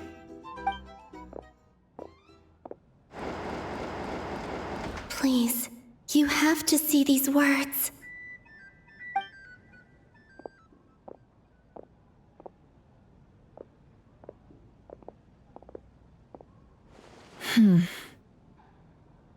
Well, do you sense anything? Unfortunately, no. And this place was our last chance. Not necessarily. We've only looked in Nasha Town so far. Miss Columbina said she would leave messages at her friends' dwellings. It's still worth checking where Miss Lauma lives and where I live. Let's try and make some time to look into those then. Wait. What are you waiting for? Paimon might have overeaten slightly. What's that look for? This is a victory feast. It's normal to eat a little more than usual. The Traveler and Paimon. It's really you. But why are they talking about a victory feast? Huh. You worried Paimon sick while you were out there fighting Rare. So this is your chance to make it up to her, alright? Wait. So this is the night after the battle against Rare. How did I end up here? That's quite a long time ago now. Wait. Time. That's it. Every time I've entered reality within this space, it's been at an earlier point in time. Every one of those points has been before I fell into the moon's reflection. And everything I've done to affect reality really did happen in the past. Does this mean that within the moon's reflection, time flows backwards? Starting from the moment I fell in? Not long till Moon Prayer Night now. It's gonna be even livelier than tonight. Although, it's gonna be sad saying goodbye to the damselette. She seems like a really nice person. Paimon. No, I can't. Even if I make contact, they probably won't understand what's going on. And in any case, I'll likely get pulled away again if I do. Instead, I have to find a way to get them to notice what I've written using the moonlight. Wait, even I hadn't thought of doing that before Moon Prayer Night. They'd never conceive of that possibility. Is there truly no other way? Don't lose heart. We'll find a way somehow. Huh? Oh, you say that, but the Frost Moon is beyond the fall sky. If we wanted to go visit her, how would we make it through to the other side? We might not have all the answers now, but I'm sure we'll find a way one day. Huh. Guess someone's gotta be the optimist. The present. The future. That's right. There are still things I can do. What's your plan? Flint's, when you were staying next door, did you ever open the window? No. The rooms here are dark and damp. And there's such a buildup of dust on the windows that the moonlight can't even get in. I didn't think it was worth the trouble. The moonlight? I think I see where you're going. One moment. I'll see if the owner is available. Don't bother. Time is of the essence.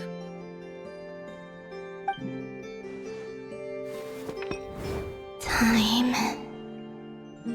Even if no one sees what I've written at this moment, maybe someone will remember what I said after Moon Prayer Night.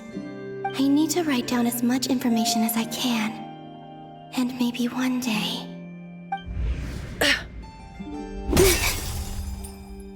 Huh? What's up with you? You can't even hold your cup steady. Are you getting tired? A little. Well, you should probably hit the hay then. You've had a really tough couple of days for you.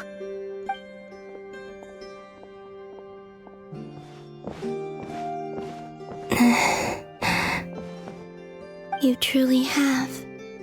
You helped defeat Rare, helped me reclaim my name, and you helped the others organize Moon Prayer Night.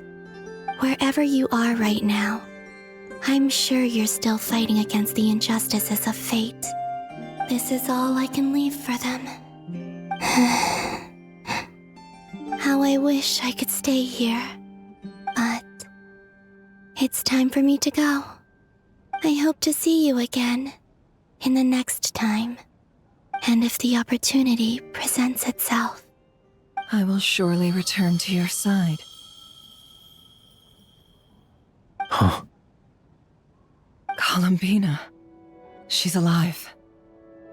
Not only that, but she's left us an entire wall's worth of clues.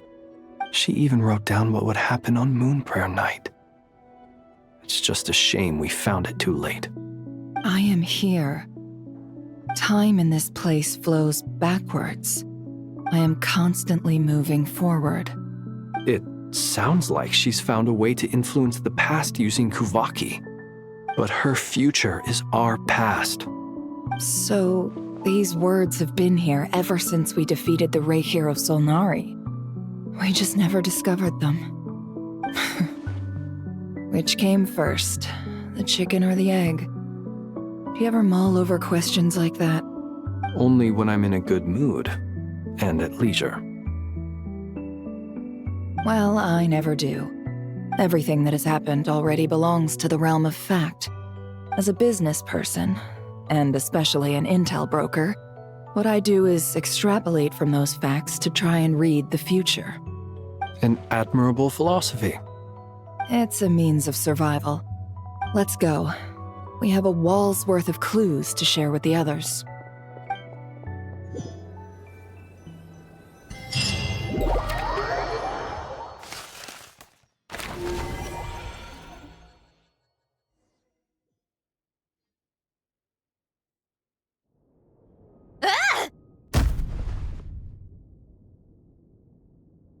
It appears that the doctor's energy signature has changed to something similar to Kuvaki, but not like the Kuvaki we're used to. Nodcry's Kuvaki devices will only have a limited... I can see why you've chosen to place your hopes in alchemy instead. Also, I must say these books are rather profound. My subordinates just shipped them in from Fontaine. Some of them are from the Narcissenkreuz Ordo. Some are incident reports from Petrichor, and then there's a few test reports for these junk machines. Additionally, after some further scanning, I've discovered something extremely annoying. What's that? Teyvat's skies contain multiple moons. A long time ago, when I did my first scan, I detected 3, just as the legends say. But when I checked again just now, I detected 4 moons. So there's one extra? Yeah. Originally, I thought that if I could still find 3 moons, that would at least mean Columbina's still alive. But then it occurred to me that apart from the frost moon, Teyvat's moons are just husks. And husks surely shouldn't show up in the scan, since they're not alive. It's weird, isn't it? If we can't even distinguish between a dead and a living moon, how are we supposed to know whether a moon goddess is still alive? Or does this mean that the moon marrows are equivalent to the moons themselves? It's certainly possible. In which case, the 4th moon you detected may be Dottore artificial creation. So he wasn't bluffing. He really built his own moon marrow. Ugh! I'm so mad right now! It's easy to get overwhelmed when you have too much on your plate. Maybe you need to relax. Perhaps try going for a walk. Or simply take a few deep breaths. Nothing can calm me down at a time like this. I need more time, and I need progress.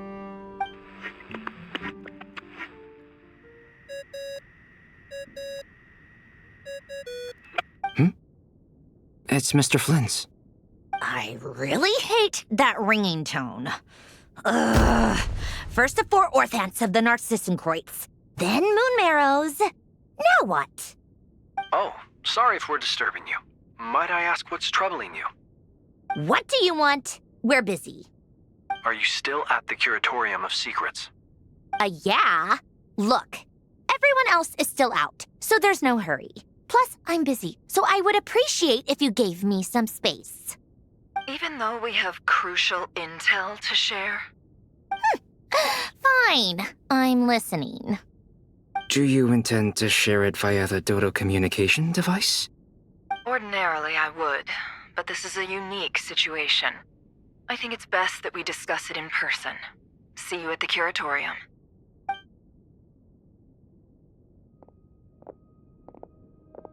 All right then. So, what's the situation? The rest of the team is still out working on their missions and evacuations, but we've decided to fill you in on the most crucial information first. Sandrone, you were right. Columbina is most likely still alive.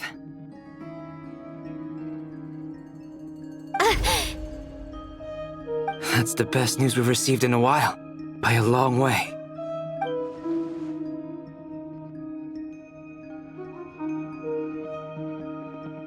Random locations.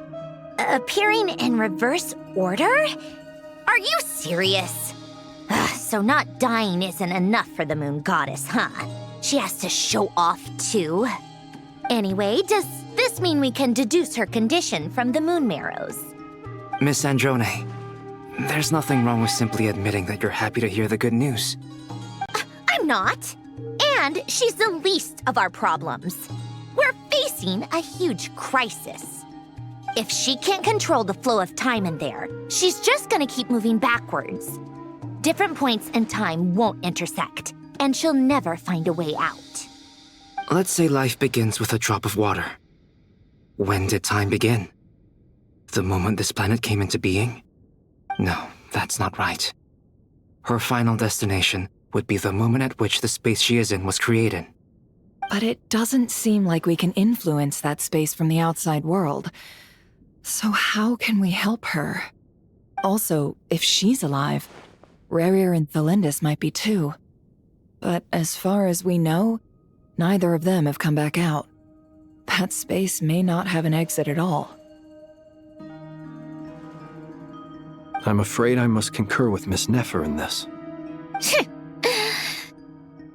Can't exactly argue with that. Let's leave it there for now. I've taken notes on everything you said. Will it help with your research? I doubt it's gonna help with breaking Dotori's energy fields. But who knows when it might come in handy.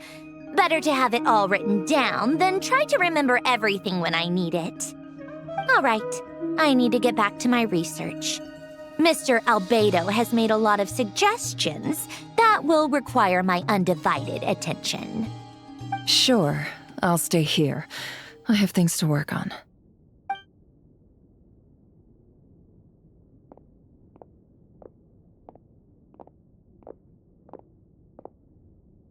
Paimon, are you there? Oh, right. She went with Varka to Natlan, didn't she? Good thing we've moved her and the Traveler's luggage in here. Speaking of the Traveler, where could they be? There's a note from Paimon. Paimon here. Not in at the moment, but if anyone needs to borrow her stuff or the Travelers, go ahead and help yourself. Paimon won't be mad. Also, Traveler, if you get back before Paimon, make sure to get some rest. Paimon misses you a lot, but put your health first, all right?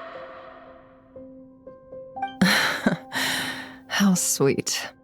Well, since you offered, Paimon, don't mind if I do. This is the Traveler and Paimon's luggage. All the items they use day to day are here. It's well organized. I wonder which of them is responsible for that. What do we have here?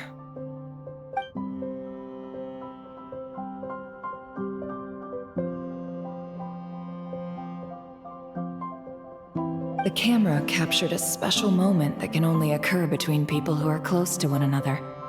You can really sense how the photographer feels about their subject. I wonder why this picture was placed outside. Is it because Paimon recently looked at it?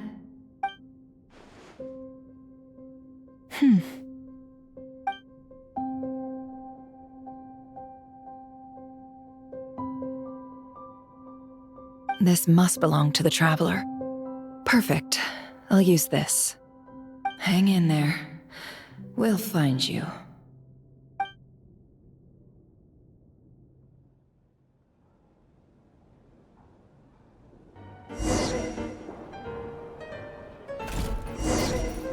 Polonia. Search keyword world formula and bring me all relevant books.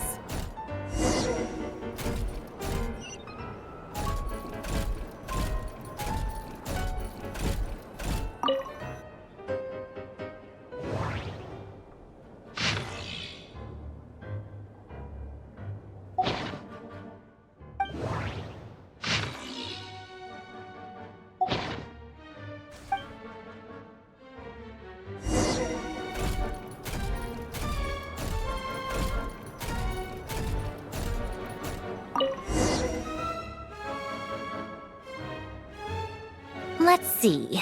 This one is on Tonki's sermon dictation concerning the apocalypse. I believe that the correct term for this is Fortuna.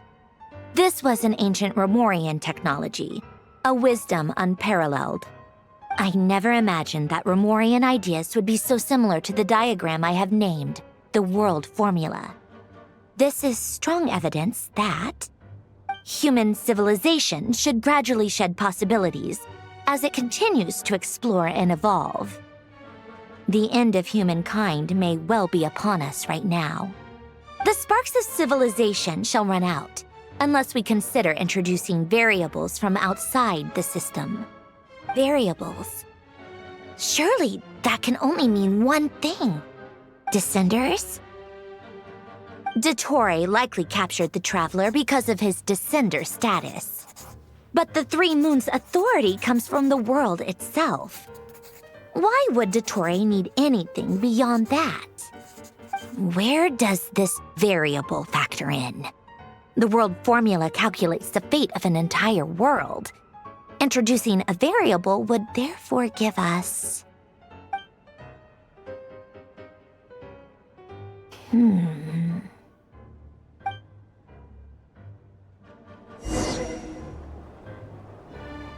Polonia, search keyword pathway and bring me all relevant books.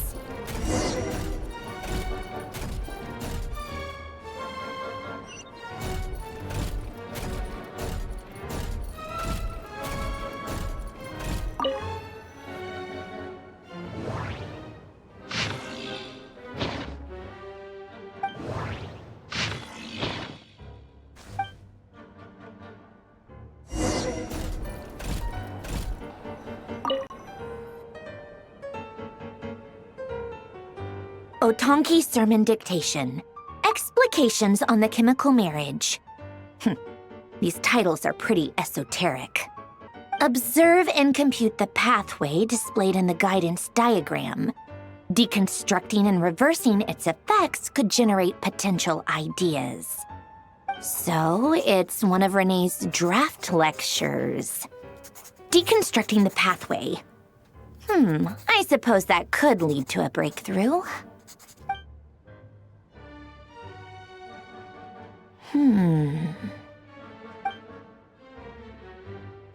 This is so long. This guy sure loves showing off his knowledge.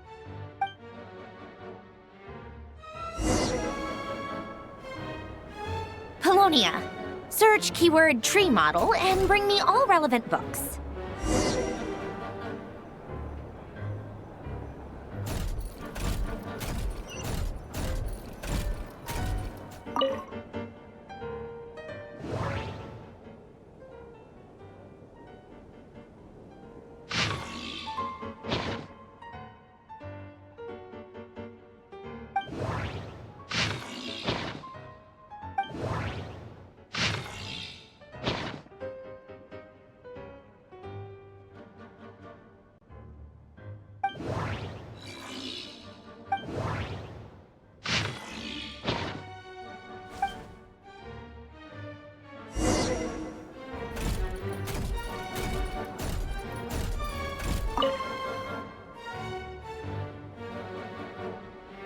Most of the experimental devices proposed by the Lilia Crucis Ordo are built based on the simple and basic logical structure of a tree model.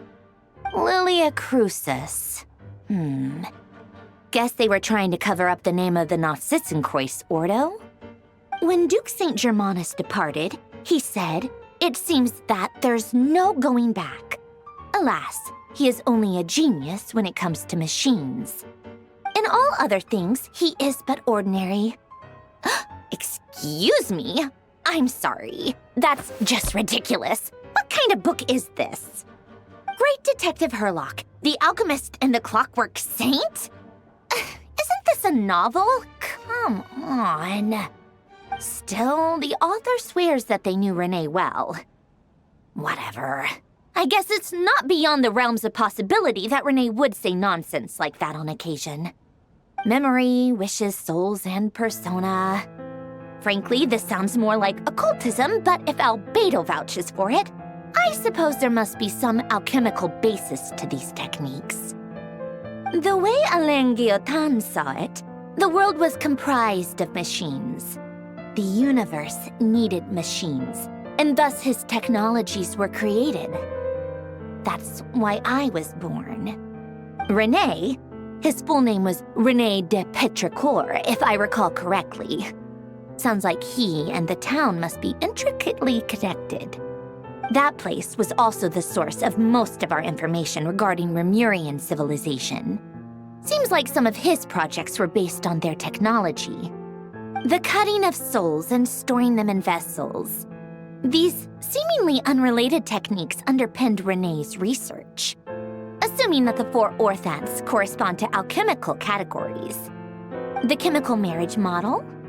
Alain would have scoffed at that.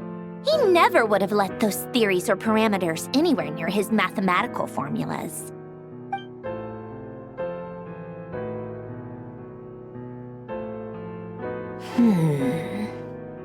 What was Alain's view on René? I know he mentioned the name, albeit very rarely. Oh, now I remember. Alain's old notes are here too. They mentioned René once. René seemed most out of sorts when he spoke to me. A lack of sweet foods has dulled his mind, I should think. Either way, his words are not to be believed. Yep, that sounds like Alain. My subordinates actually did a half-decent job digging out all these materials. Makes a change. Good for them. Some of Alain's old files are completely consistent with these records. He must have gotten them from the Tower of Gestalt. I never knew he got his hands on René's records that early. He may have kept them, but he never even attempted to use them. Didn't believe a word they said. Come to think of it, René's world formula was filled with calculations of constants. That shows he believed that the fate of the world to be predetermined. As for Alain... it's been too long. I forget what he said.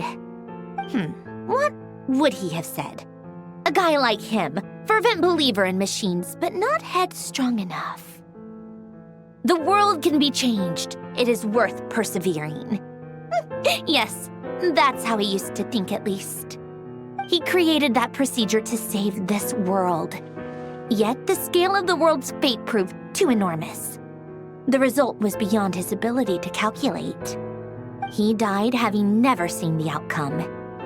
And there I was, left behind in the ashes of his dreams. Did you really never take a close look at René's research?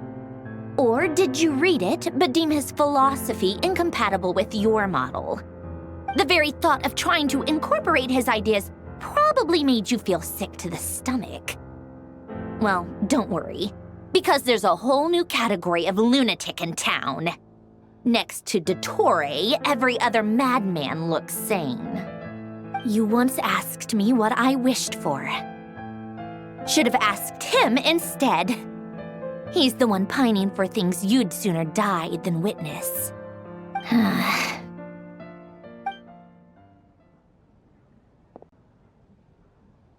Even the tiniest variable can make big waves in the present. Now then, allow me to put these incompatible fragments together in your stead. First, establish and verify the existence of the Great Circle.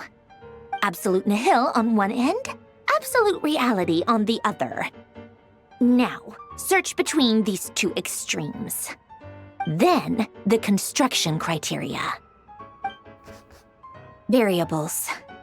The sparks of civilization shall run out unless we consider introducing variables from outside the system. Input variables. Traverse the world, space-time, and civilization.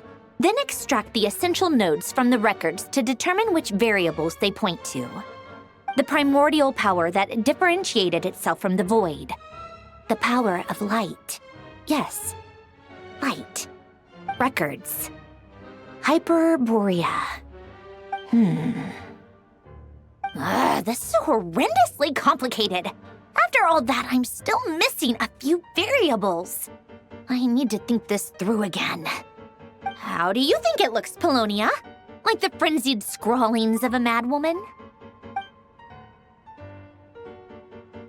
Fine, keep it to yourself. It's not like you can talk anyway. I'll assume you gave it a passing grade. I jest. But true madness does often start with trying to save the world. What would Arlecchino and Columbina think if they saw this incomprehensible hen scratch? They'd probably have me institutionalized. So would Rosaline. She's been dead for a while now. When I close my eyes and think back, I can still see her face. And that enormous dress she used to wear. Such a bizarre choice. What possessed her? Oh, and the clack-clack of those heels used to drive me insane. No one's asking me, obviously, but I hope you all know that I never wanted to save the world. I'm not crazy. I don't have delusional ambitions, and that's a clinical fact. The world needs a solution, but I don't need the world's validation. It's the world begging me for answers, not the other way around.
Oh, cookies to go with the tea.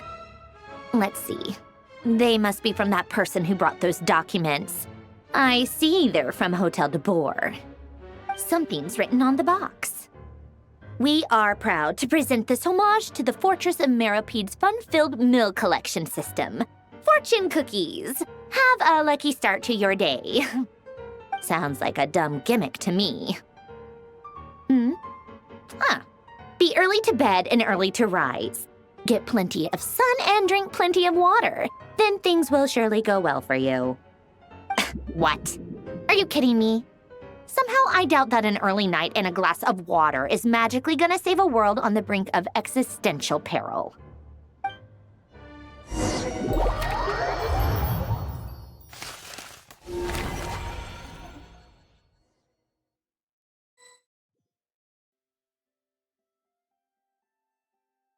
Lady Arlecchino, word has reached us that Lady Marionette's troops are all in position. They are ready to act as soon as the order is given. Excellent. The only thing is, they are fewer in number than we expected. It looks like many of them must have lost their lives at the hand of the monsters released by the Doctor.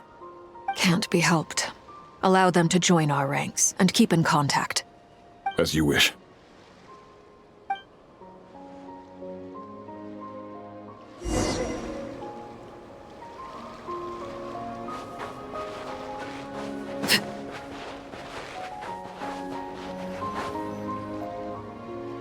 It's been a while, Arlecchino. You look well. Did Dottore really have to build his lab right on the sole path between Snezhnaya and Nodcry? Had to go on a huge detour to stay out of its line of sight. Sounds like an arduous journey. I assume you've brought word from Her Majesty? Of course, all part of the job. Firstly, the Tsaritsa has authorized Fatui Internal Affairs to review Dottore's case. They will reach a formal verdict on whether he has turned traitor and whether he poses a threat to Snezhnaya. While they're working on that, I've been ordered to come and receive the refugees from Nodcry. They are nearby. My team will escort you to them shortly. Great. Aside from that, Her Majesty has a message for you and Sandrone personally. Huh? Where is Sandrone? She stayed behind to work since I was making the trip anyway. It seemed sensible to have one person on standby at base while the other came out to meet you. All right, guess that's just how she rolls. In that case, tell her that the Tsaritsa's decree this time is pretty awesome sounding. I think she'll like this one. Still, I wonder what... Wait, what's that? Did one of our troops turn into a monster? Take him out.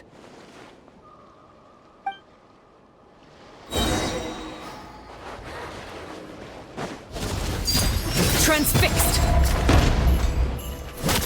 You can run, but you can't hide!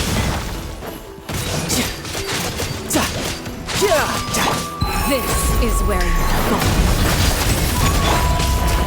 No time to lose.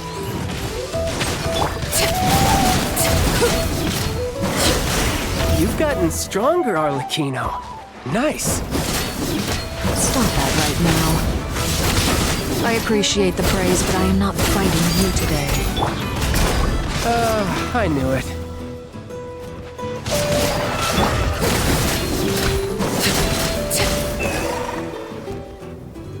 I can't believe it.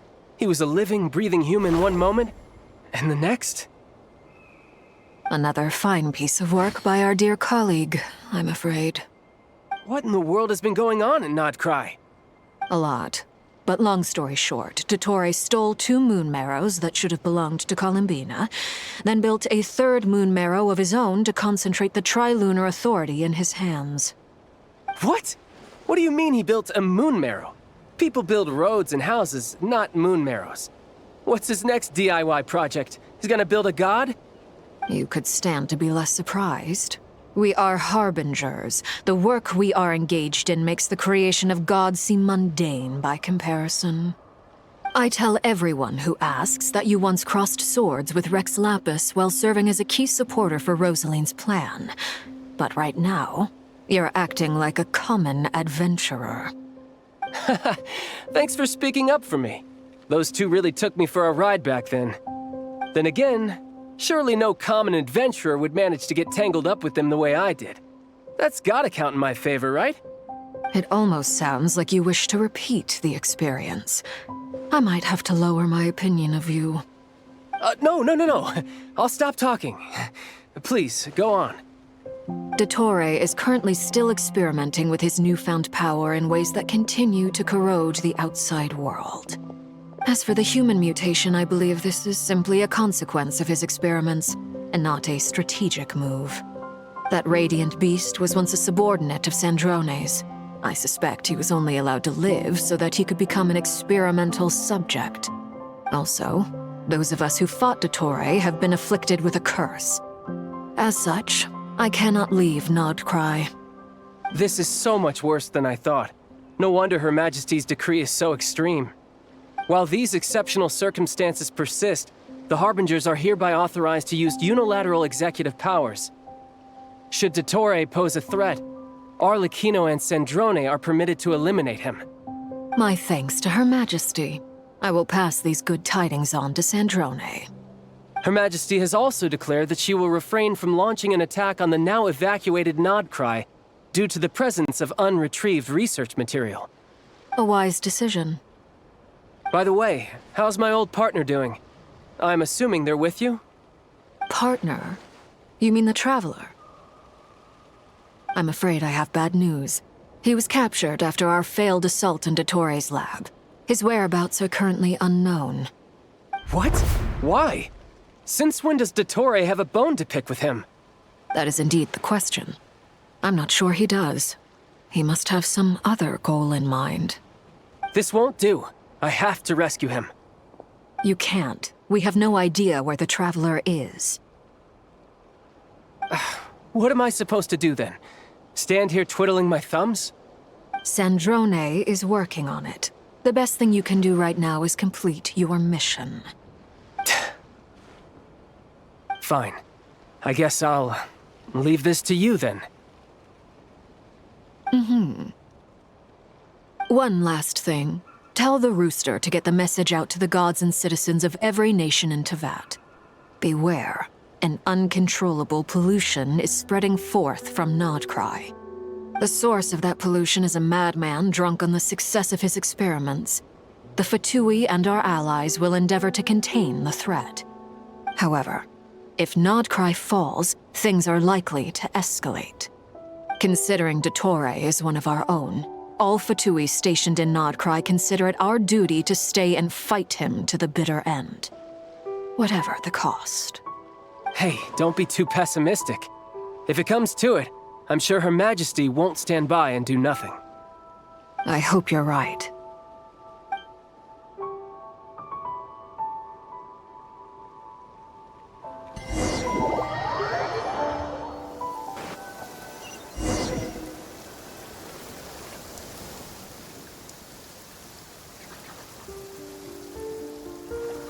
You're right on time.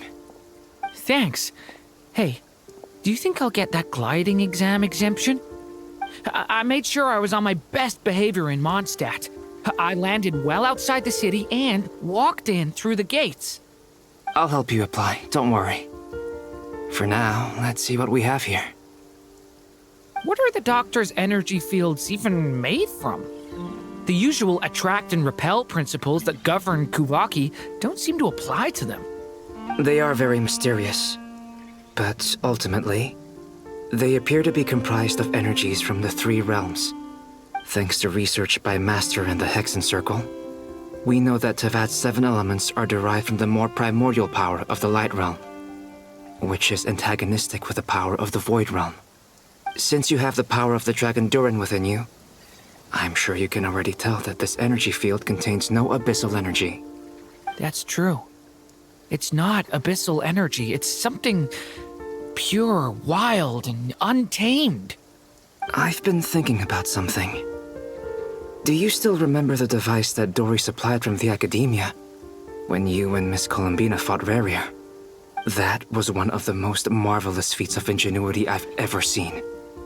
The design, the craftsmanship, the material selection. I couldn't fault any of it. Not to mention the operating principles. Surely the most ingenious feature of all. Dory didn't go into detail on how it functions, but I have a working theory.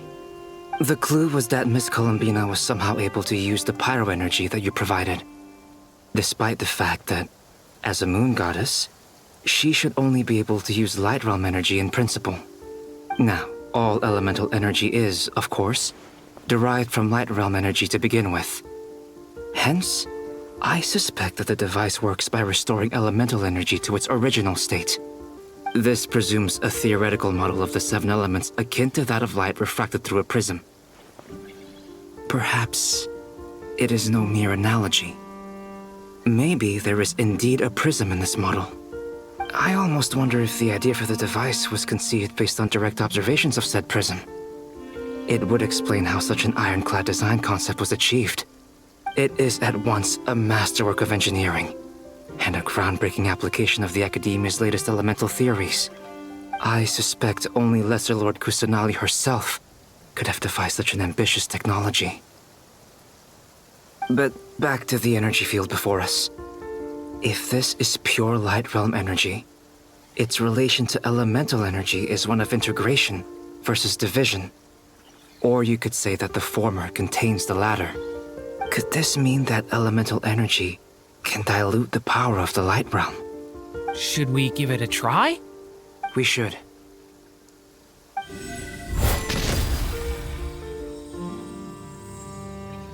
Ha! It works! Clear signs of disruption were detected at the periphery of the energy field. This indicates that elemental energy can disturb or even negate the field. Now you try. All right, here goes. It's working! Switch to abyssal energy and attack again. No surprises there. Abyssal power drains the energy field to a significantly greater extent. I now feel confident in asserting that the energy field is indeed pure light realm energy, and that elemental energy can dilute it. But the energy field is huge. How much elemental energy will it take to neutralize it? We don't have to neutralize it completely. We can try other approaches. That's all for theory. Would you like to continue watching? So you knew I was here? Huh? When did you get here? A while ago. But Albedo sounded like he was working on his thesis defense back there. Back in Sumeru. You can end a person's whole career by interrupting them mid-speech. Very thoughtful of you. I'm truly touched. Could I ask you to lend me a hand? With what? A little test. Try using Anima to unleash a concentrated assault with circular blades, with the goal of breaking through at a singular point. Nice! This time it tore through the field. Tremendous. This is a major breakthrough. Should we go through? We probably shouldn't risk having mutually antagonistic energies in such close proximity. Durin, you stay here and watch the entrance. Hat Guy and I will go in to investigate. Sounds sensible to me. Keep your eyes peeled, Durin. Don't worry, I got this. You two be careful in there. Just give me the signal if you need help and I'll dive right in. What do you mean, signal? It's based on a new alchemical concoction I developed last month. When 2 bottles of it are smashed on the ground together, they emit a blinding burst of light. If it comes to that, remember to shield your eyes with your hat. Glad I asked. Thanks for the heads up.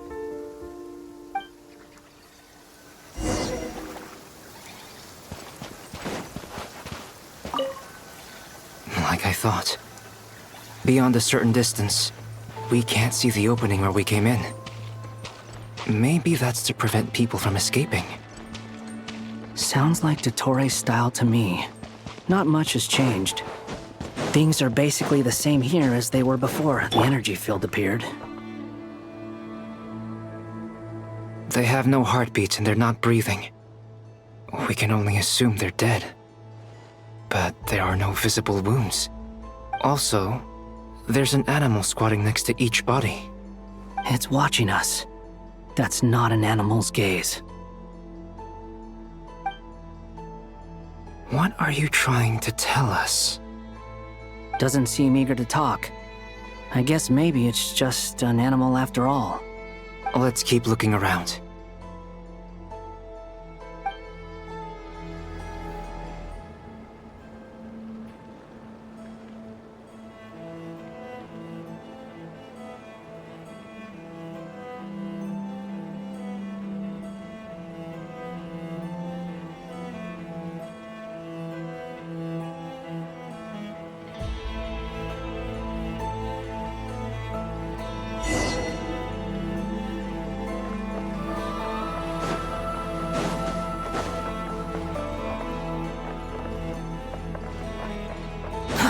Too slow. Same situation everywhere. Not a living soul in sight. Just countless bodies with animals standing watch over them. Well, I think we can safely rule out the possibility that they're all pets. Is skirting around the topic your way of showing consideration for other people's feelings Just being cautious. I don't doubt that you can handle the truth.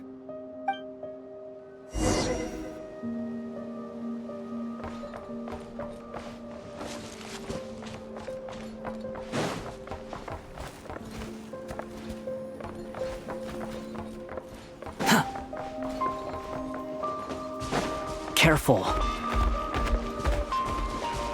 Please. Help us. Please. Over there. I hear a voice. Quit following me. Please. Help us. Please. What happened here? I don't know. Suddenly, everyone collapsed. Then my line of sight got lower. I still have some of my senses left. I gotta get out of here.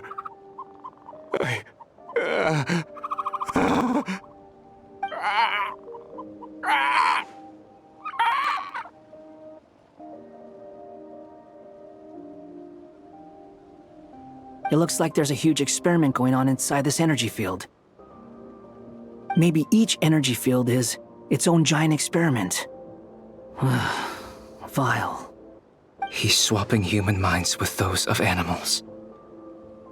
Even without the other circumstances, this would be an extremely radical experiment. Those people may have lost their sense of selves, but they are not fully animals either. If they were, they would have left. But instead, their instincts are driving them to remain by their dead bodies. We should go. No sense in sticking around here longer than we need to. Agreed.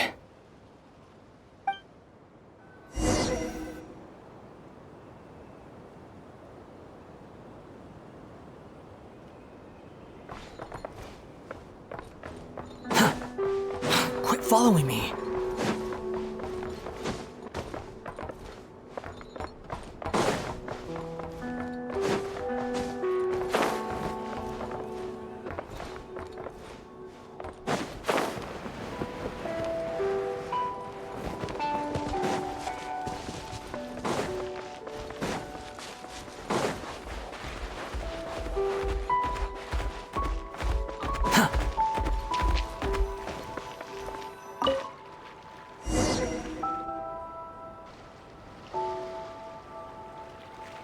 You're back! Everything okay? We saw some things that take a strong stomach. Otherwise, we're fine. We should share our findings with the others.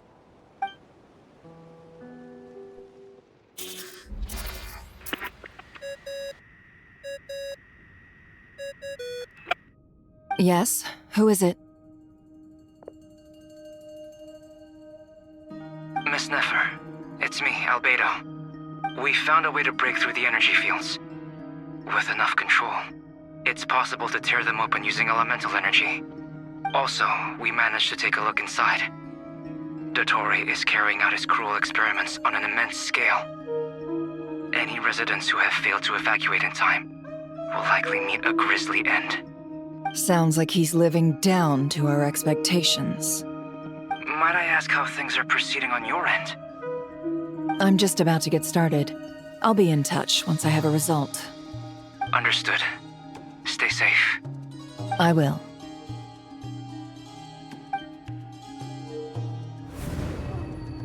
Well, Nefer, I'll link up with you once my tasks are complete. What makes you think I'd need you to do that?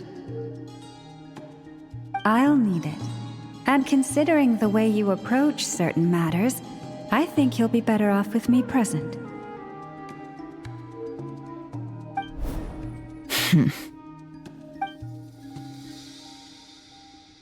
Let's begin. Entering simulation mode. A vast wasteland. Is this the Traveler's inner world? I was expecting something more vibrant, to be honest. Wait, someone's there. What are you looking at?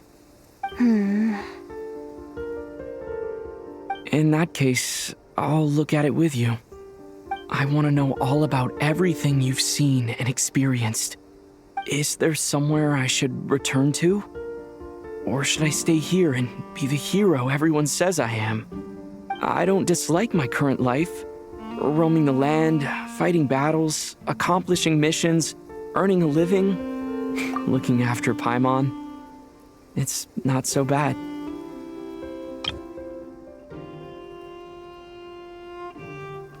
I guess the only thing that's missing is that you're not here with me. This is the conscious layer, which contains a person's true feelings. It is filled with both longing and kindness. I suppose anyone who lives long enough ends up wishing for someone who can't be there. Maybe it's the only way we can feel truly alive. Time to delve a little deeper.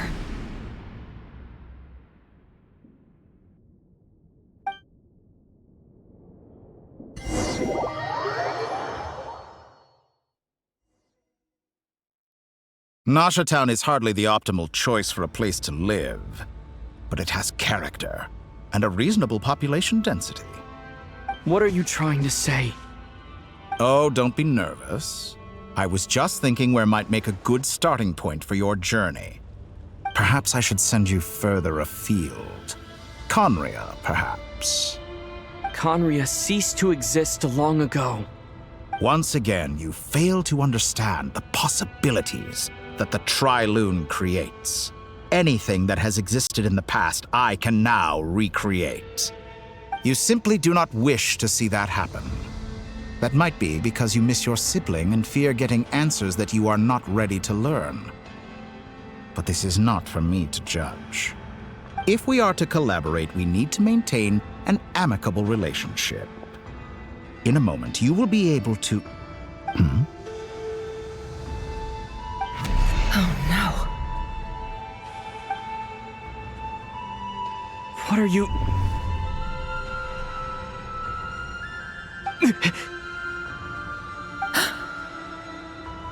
What are you gonna do? Don't move. Something unwanted has crept into... Oh? Gone as quickly as it came.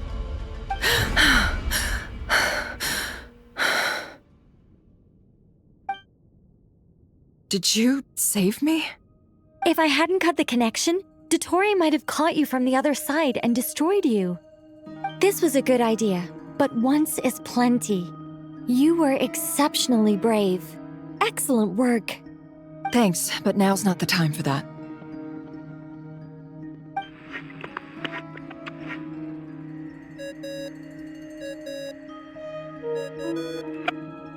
Albedo speaking. I think I know where he is. What is this endless darkness? I can't see anything, even though my eyes are wide open. But why? What happened? Ah, sorry about that. I take it you didn't notice. Just now, a friend of yours took a little peek into your mind. Could it be Nefer? How did she do it? Did she use something as a medium to connect to me? Do you think she's aware of your current circumstances?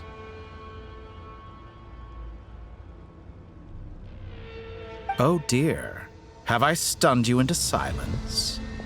I only wanted to slow down your time a little so I could stop your intruder in her tracks. It would have been nice to capture the spy. I must say, I'm finding the ability to adjust the flow of time rather intriguing. The moment you closed your eyes, time seemed to grow impossibly viscous, didn't it? A whole month passed before you opened your eyes again, but only for you. No one else was affected. I dare say this is something only a god can achieve. Point taken. You've proven once again that you have god-tier powers. Oh, you misunderstand. This wasn't about proving a point. I was testing things out. I find I learn best by doing, and I have to admit, time is not the easiest dimension to control. I only wanted to make you sleep for a short while, but it ended up lasting a whole month. Clearly some finesse is required to wield the authority over time as I wish. I hope you're not angry with me. It was only a month's discrepancy, nothing too serious. Had I been off by a year, a decade, or even a century, that would have been quite a different story. You could have frozen me for millions of years. So much for collaboration. You aren't showing much sincerity. Millions of years? To what end? I wonder if you don't understand humans all that well. They are very pragmatic creatures who understand only that which they can perceive with their senses. If I had you sit here for a week, I imagine people might sympathize. But if I left you here for 100, 1,000, or 10,000 years, the sheer size of that number would cause it to lose all meaning to them. They would not have the capacity to comprehend your suffering, and thus they could not empathize. Unfortunately, while gods do exist in Tevat, it is ordinary humans that account for most of the population. Their lifespans are so limited, their bodies so fragile. Did you ever really hope that they could begin to understand someone like you? Your long life and unique origins make you fundamentally different from them. How long will it be before they start to treat you like the alien you are? Before you are ostracized, outcast? Alien? Even I feel bad for you sometimes. This world has made you into a slave. So many times you have served its will, and not once have the powers that be ever thought to grant you the one simple thing you wish for. You have been treated most unfairly. I can change that. I will grant you special privileges and give you back the status you rightly deserve as a descender.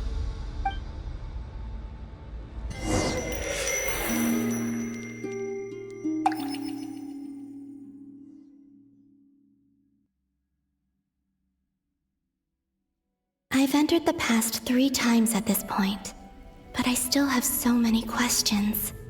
For instance, beyond each point being further back in time than the last, what determines the specific locations at which I can make entry? So far, the common thread linking all 3 scenarios is that the Traveler has been present. But it's more than that. I know I sensed something familiar around him. What was it? I'll keep this question in mind as I carry on.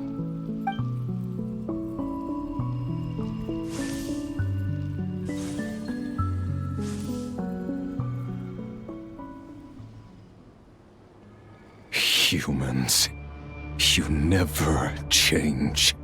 Always trying to use powers you neither comprehend nor control. This looks like Star Sand Shoal. Was this before Rerir regained his physical form?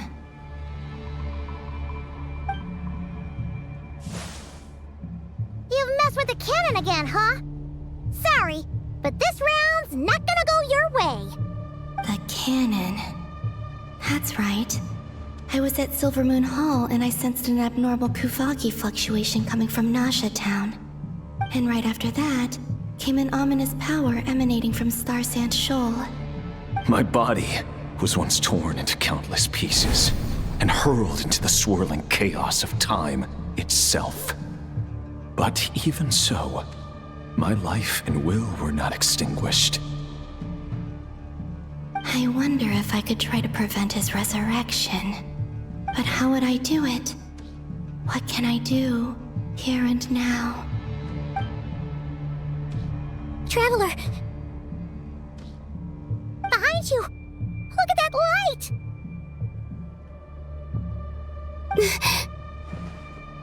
No, I won't make it in time.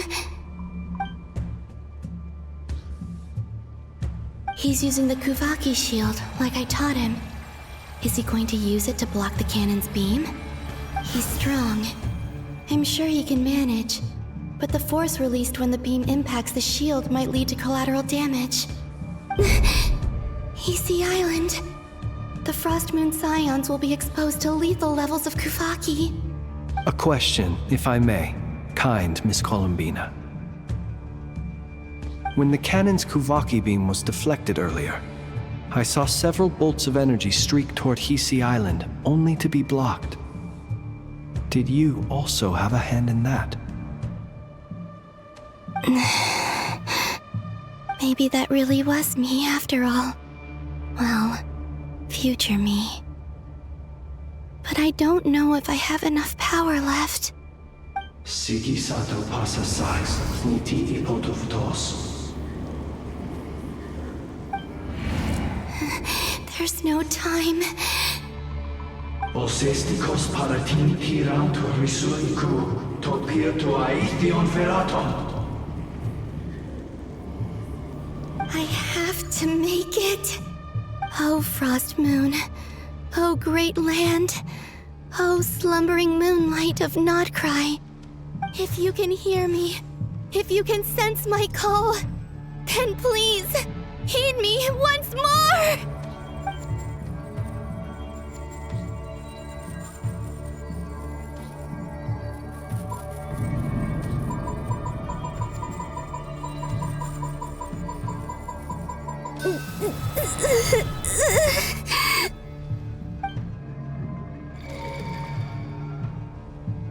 Did it work?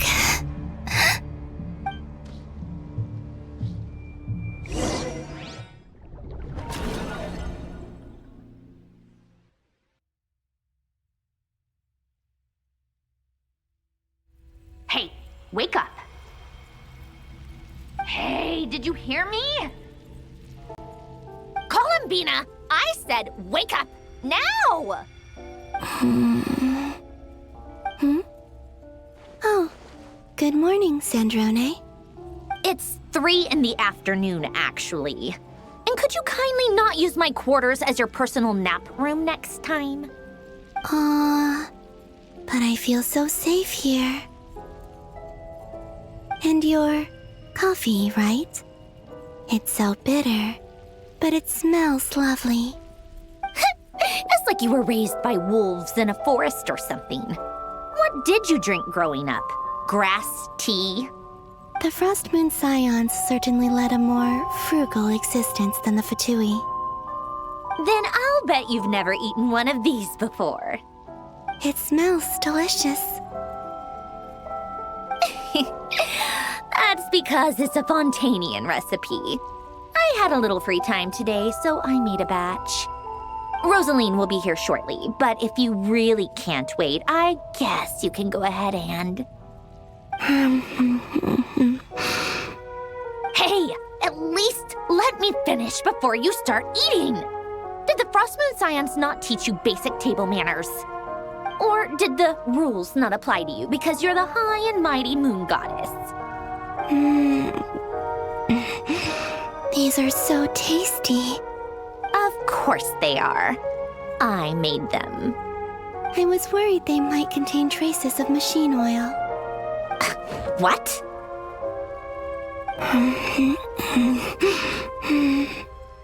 You know, there's something I've always wanted to ask you. Why did you leave your old home and join the Fatui? I mean, I'm sure their food was awful. But there's gotta be more to it than that. Well, life there didn't go quite how I imagined. What were you expecting? You're a god. Your followers are gonna make some demands of you, right? Surely you can just answer a few prayers here and there in return for the free food and drink. How bad can it be? Well, would you help other people just for free food and drink?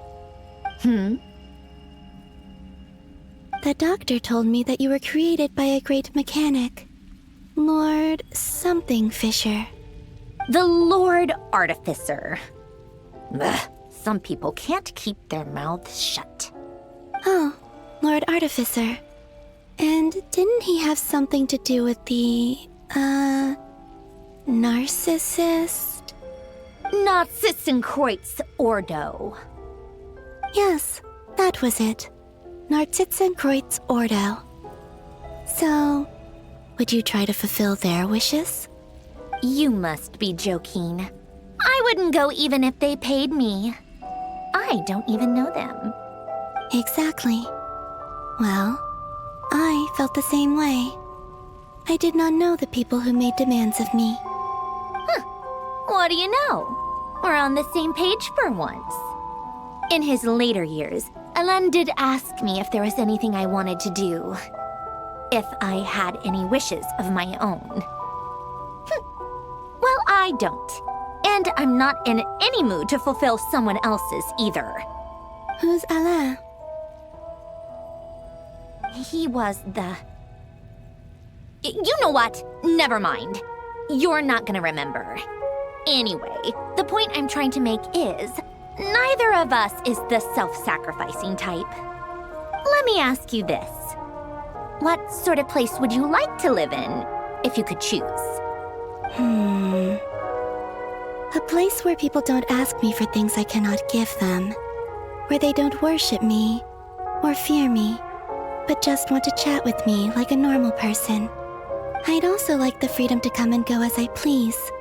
And ideally, it would be somewhere with the smell of coffee and snacks. Not to burst your bubble, but no such place exists in the world. Now, take your snacks and scram.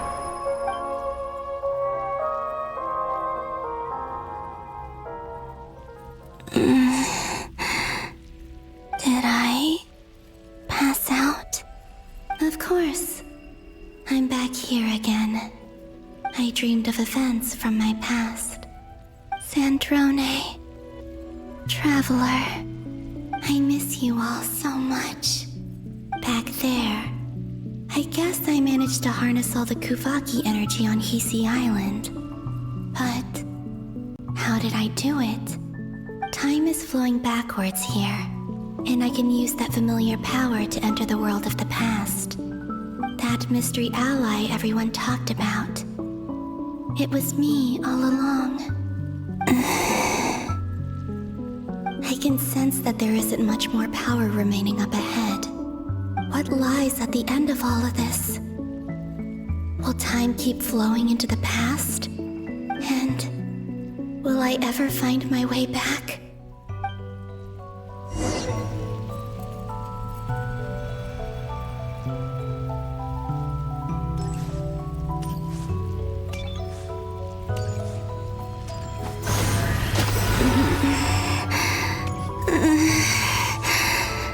It's getting harder and harder to use my power.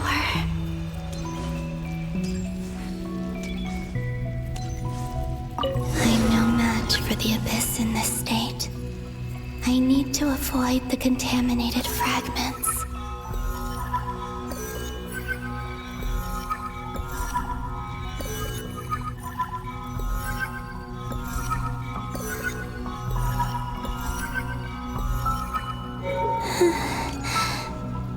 Time to go. I wonder where I'll find myself this time.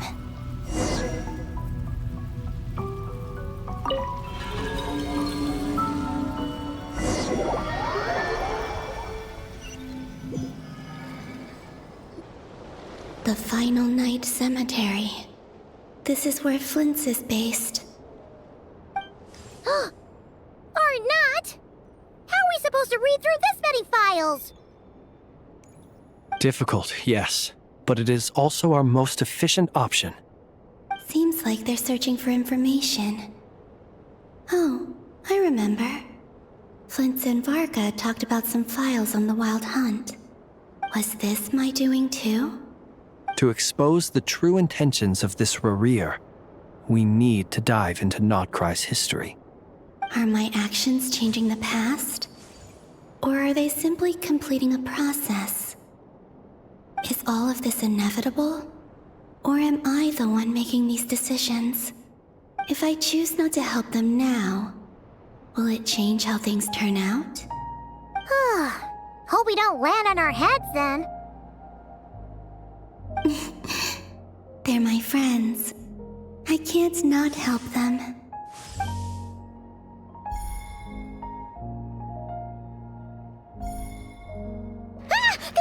Ghost! And the other one was... here. Hey! Another file's moving!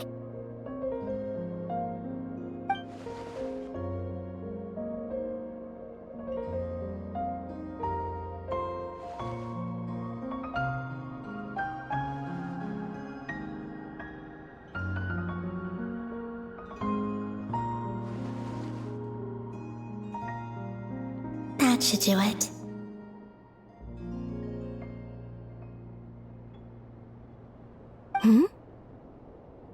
Luanatar?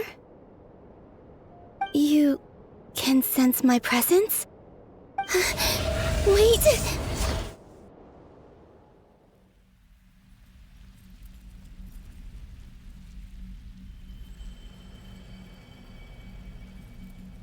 Luanatar.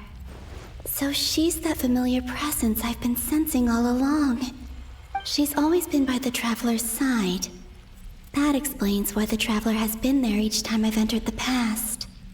But why Luanatar? Is it because she has a connection to me as the Moon Goddess's familiar? If so, why not any other Kuhenki? That's...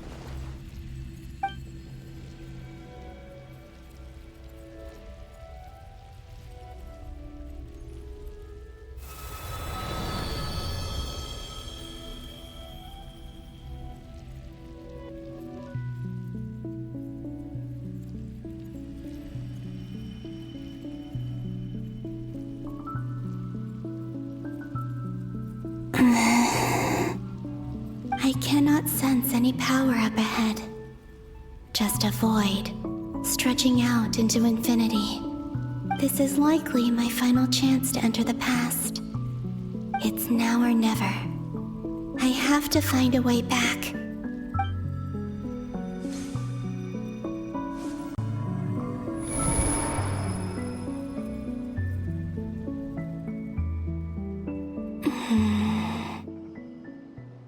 Sea Island?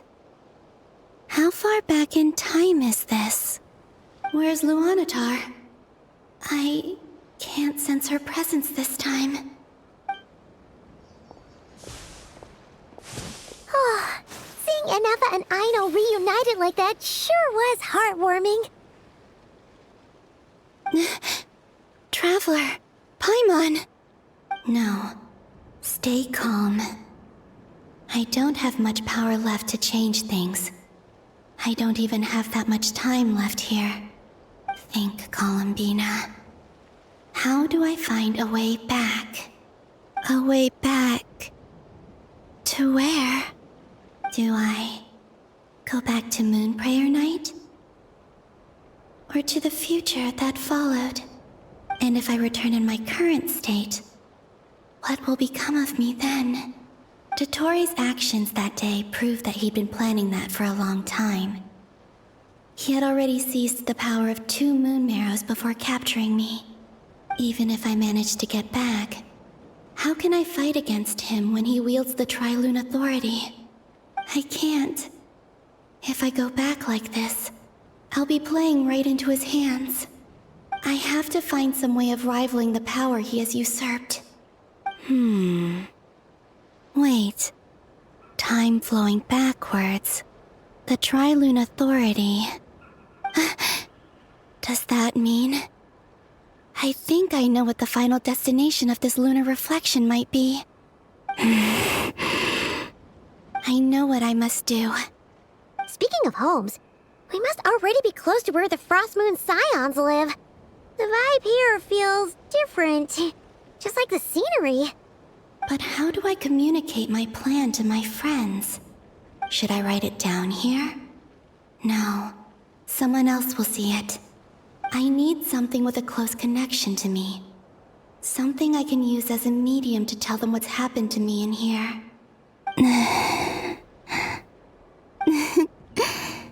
Now it makes sense.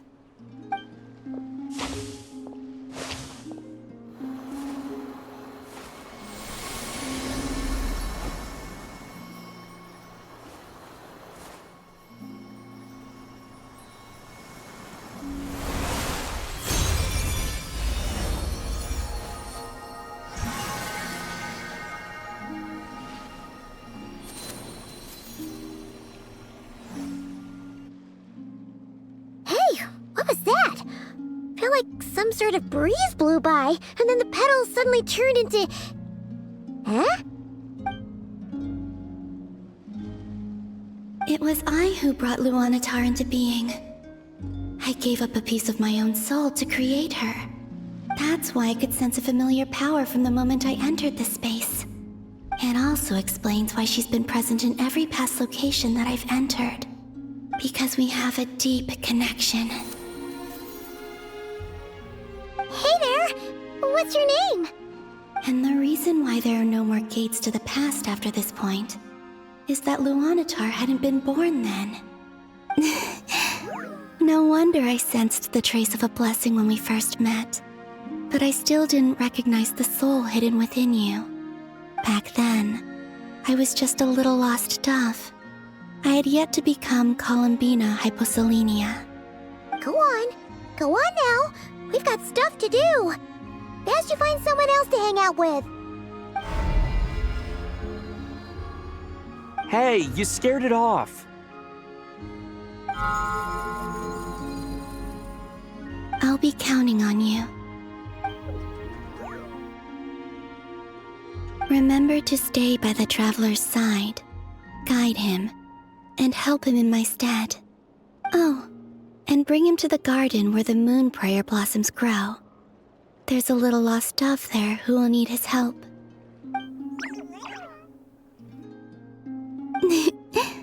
Go on.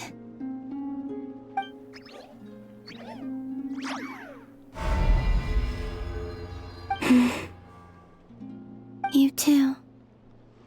Go and live your story. As for mine must go in a different direction.